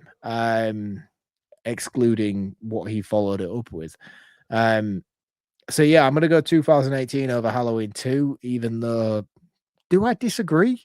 I don't even know if I do disagree, to be honest with you. I really don't know if I do disagree, because I love 2018 so much, but I also love Halloween 2 so much as well. I don't know which one. That's a really difficult head-to-head for me to be able to be like, which one is. Which one are you going with? I'm definitely going with 2018 in terms of just scoring the points for the game. But me personally, I'm just in a battle with myself at the moment on which one I would pick. Well, you're right. It's 79 for Halloween 2018. I'm not going to tell you what Halloween 2 got, because it may appear later on this list. Okay. A Nightmare on Elm Street 2 or Tremors 2? A Nightmare on Elm Street 2 all day long. That movie's the fucking greatest movie of all time. I love A Nightmare on Elm Street 2. And if that is wrong and Tremors 2 got more than A Nightmare on Elm Street 2, I swear to God, you can fuck Rotten Tomatoes for the rest of its life. You're wrong. A Nightmare on Elm Street 2 got 47. No fucking way. I've seen Tremors 2. That movie is dog shit. It got a 64. Fuck off. Um, Right, I want to A- recount. I want to recount right now. Alien versus Predator Requiem or Poltergeist 2? Poltergeist 2, surely. It is. AVP I'm Requiem. still not over the fucking last one, mate. That's fucked me right up. That AVP 2 got 12, and Yeah, that was Poltergeist bad. 2 got 20. That's It's unfair to Poltergeist 2. That's not a bad movie. I agree. It's Chapter 2 or Hellraiser 2. Hellraiser 2, surely. There's Surely. 10 points between them. Surely Hellraiser 2 It's comes not. out superior.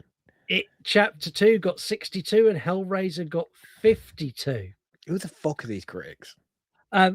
Texas Chainsaw Massacre 2 or Sharknado 2? Texas Chainsaw Massacre 2. Even though I do think Sharknado 2 is I can't say it. I can't say it.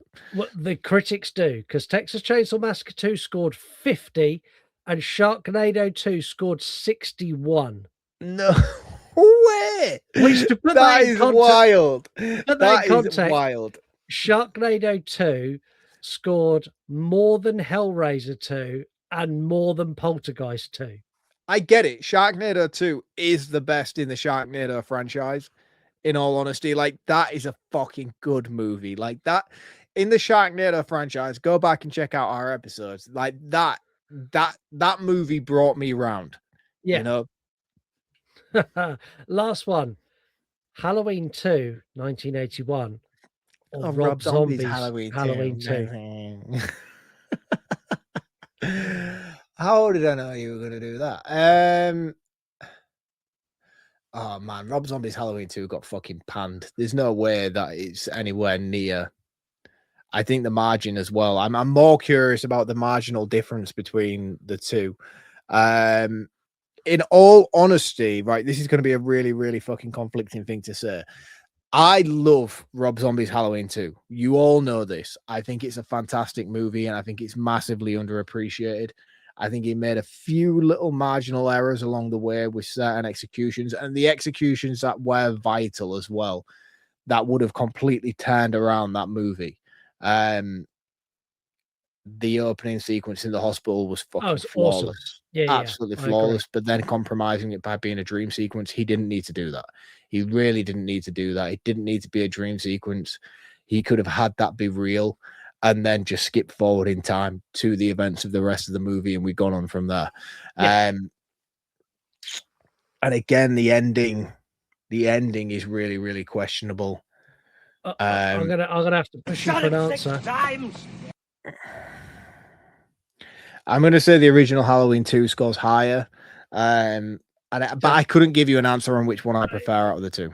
So I'm going to tell you what Rob Zombie's Halloween 2 scored, and I want you to have a guess at where the original Halloween 2. So Rob Zombie's Halloween 2 scored 25 out of 100. Where's the original Halloween 2? I'm going to say 36. 27. Ah, so it still beat it. You still beat it, but what a low score. I honestly think that's criminal. I do as well. I think that's really shocking. And the thing is as well, like in terms of, that's one thing that I find really hard to digest about Rotten Tomatoes in terms of critic scores is like, they're all bullshit. Not necessarily. I don't want to say they're all bullshit. You know what I mean? I don't want to be that person. But I do feel like if ever I use Rotten Tomatoes, I never look at critics. I always look at audience. Okay, let's look at it this way. They scored Hellraiser 252, Texas Chainsaw Massacre 250, both of the Halloween 2s in the 20s, and the critics gave Sharknado 2 a 61. Yeah, I mean the credibility is fucking wafer thin, let's be honest. But it's you can see through the credibility. It's that thin. Yeah, and again, it's just like, what are the credentials of these critics? You know, like I can apply to be a critic on Rotten Tomatoes. Like I can obtain that stance. by filling out forms and asking, like, obviously you've got to justify it, and they do check it, and they do just like they sort of look into it. And I know a few YouTubers who have tried multiple times to try and beat it, who review movies regularly. Wolfman's Got Nards has tried numerous times. Yeah, like you have to pass, but I feel like it's like the people that they are passing. It's like, who are these people? What are their background? How old are they for a start? Like a lot of these newer movies are getting higher and higher scores comparatively towards the movies that are older. But it's like, yeah, like, all right, then. So let's bring in the people that were pre-internet who grew up with these movies and watched them when they came out. Yeah, bring you and me in, and you watch that AVP Requiem score fucking skyrocket. Not from me, it wouldn't. I fucking hate that movie. Anyway, let's hit this button.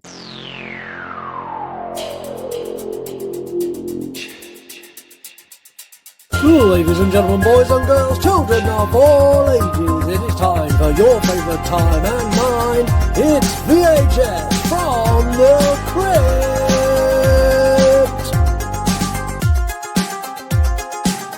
Guess who? I like the wrestler announcement kind of thing. That was pretty cool. I was really stuck on how to introduce you. Like, some of these may change. No, that was great. I love it. That was fantastic. I loved it. So I'll be honest with you, this is going to be more of a show and tell than it is anything else compared to what I usually do on this segment, where I focus in on one movie. It's a Halloween franchise. I have multiple copies. I'm just going to showcase what I've got and the variants that I have. If you start going through 9 editions of Halloween 4, I am going to cut you off. 1, 2, 3, 4, 5, 6. We've only got 6. We've got 6 copies to go through. I do have other copies, but they're just repeats of what I already have here. But I have 6 variants of the Halloween franchise tapes that I want to show you all. So check it out. This one is the first one that I'm going to show you. This is again a copy of Halloween 2. I like this one purely because if you look at the spine, this has, if you put the, I have, this one comes as part of a set where I have 1, 2, and 3. They have the same artwork, the same spine, the same picture. This one has Laurie Strode there. But then on obviously Halloween 3, it has one of the masks and stuff, and then Halloween 1 has a pumpkin. Look really, really cool lined up on the shelf. I'm going to spitball it really, really quick because I have a few to go through. Then I have this copy of Halloween 2. Again, this is a fantastic copy. I like this one. And this one's weird because I also have it. Again, this is going to make me sound really, really odd. You would think they would be the same. This one says classics on it, and they have the same spine, barring a little bit of difference here at the bottom, but everything is pretty much identical, barring a few differences. Do you know what? I have 2 copies of this one. I need to send you one because I'm slimming down. Well, I'm coming up to see you next Tuesday, so just give it to me then. I'll give it to you then. And the thing is as well, like I have like 7 copies of the same tape for Halloween 4.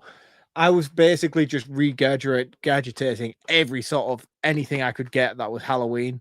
So as much as I have, I'll keep these 2 because these are slight variants, but I do have little physical media gatekeeper, you fucking taking shit off the market so other people can't buy it. Look at you go. Pretty much, yeah. So I'll keep these 2 because there is a slight difference in variation to the artwork on these. But again, I have multiple copies of this one that I will give to you.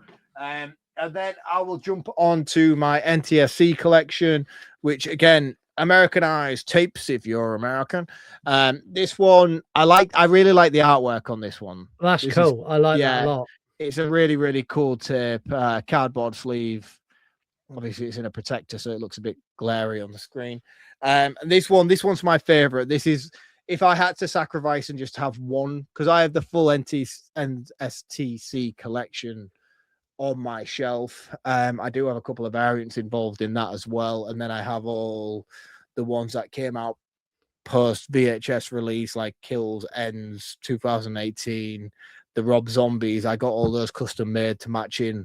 So I have the collection all together. But this one's really special. The reason why this one's really special is not only is the artwork on it fucking phenomenal, but this one came from Heather Stillman. Heather sent me this. This was wow.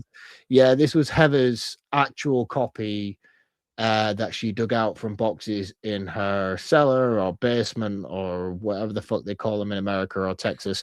But Heather, this is Heather's original copy that she, when she knew that I was on the pursuit of trying to find all the American variants of the Halloween franchise, she was like, "Oh, I have some." I think she sent me H2 was definitely one of them, which was this one because I love it because of the artwork. I think she sent me a copy of H6 and Halloween H2O because I have 2 copies of H2O. So I know this one was definitely the one that Heather sent me, and Halloween 6 I know she definitely sent me, and Halloween H2O she definitely sent me. And they were all from her mother's, because her mother used to work in, I'm sorry Heather, you will need to call in if I've factually got this wrong, but her mother used to own or work in a rental shop. No, that is true. Like her mother used to own rental, or she worked in a rental shop. So Heather's VHS collection is actually phenomenal. She just doesn't have anywhere to display it. And then finally, my last tape to showcase regarding Halloween 2, which is my favorite tape in my Halloween collection, and this is the singular tape that contains the double bill of Halloween 1 and Halloween 2. That's the one you shared on your Instagram, and I commented, but instead of watching those, why don't you just watch Halloween Resurrection? Yeah, and I weren't in the mood either. I was going to be like, ha, ha, ha, ha, but I was like, nah, fuck you, dude. Nah, fuck you, dude. And then there was a host of comments below it going almost along the lines of, who the fuck is this guy?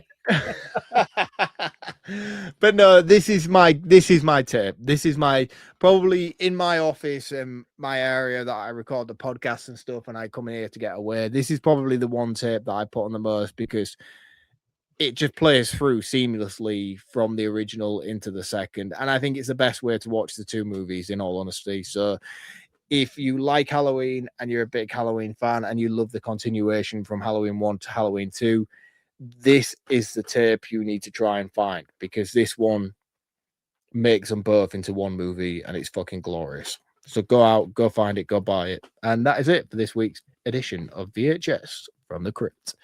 And make sure you go and follow Mark. He is at VHS from the Crypt on Instagram. He's also at Reviews from the Crypt, which are popping up more and more frequently now, and I'm glad that account's back. Yes. Purely for the fact that you're reviewing stuff that I know you watched ages ago. And I love the fact that some of these movies I think you've rewatched, because we've spoken about them on the show.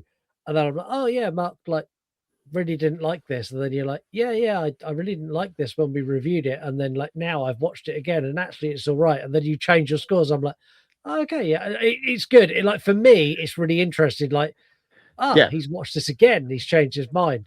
But also for new people, like Mark's account is a great way to find movies you haven't seen before. So go and follow Mark at VHS from the Crypt and at Reviews from the Crypt.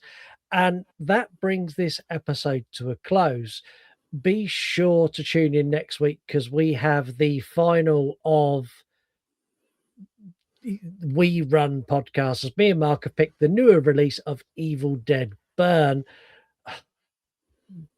Tune in next week. I have thoughts, lots of them. Yeah, it's interesting. I started watching it the other night, and I think I've watched like the first hour or so. I wanted to watch it in its entirety before we came on tonight, so I could kind of, because I know you've got gripes, I know you've got beef, and I wanted to just have an insight to it, so I put it on just to sort of like be like, what the fuck is this dude's problem? I get it, but I don't get it for the same reasons you do. You know what I mean? Like if I was an Evil Dead fan, I'd be like, yeah, this is fucking awesome. I'm not an Evil Dead fan, and I was very much, this isn't Evil Dead Burn. This isn't even Evil Dead 2018 or whatever, whichever one it was. No, I think next week should be very interesting. But yeah, tune in for that. But until then, do us a huge favor. Leave us a review wherever you can. Comment on the episode. Put an accent in. Mark loves doing accents. If you've I do, honestly. Like I swear to God, like it's my favorite thing to do. If you listen to the show 3 years ago, Mark used to accents all the time. All the time. He read a whole letter in an accent once, which took like 20 minutes. It's the funniest thing ever. So yeah, leave a comment on Spotify. Have a wonderful week, and we will see you next Tuesday. Cheers, guys. See you next week. This episode is brought to you by the members of the You Run Podcast Network. All episodes can be found at yourunpodcast.com, so go and find your new podcast addiction today. You want to die tonight? Yeah. Got a little bit of gasoline. I'ma make it burn. I'ma make it burn. Yeah. Got a little bit of gasoline. I'ma make it burn. I'ma make it burn. You are listening to the You Run Podcast Horror Movie Review, the only horror podcast run and controlled by its listeners. She was such a bitch, man. The You Run Podcast. You're a fucking idiot. You know who the fuck this is that's talking? You kick him in the ankle and cripple him to the floor and he's crying for his mummy. This situation's over immediately. Like sexual services on Klarna payment. Because after all, this is not our show. This is your show. I shot him 6 times.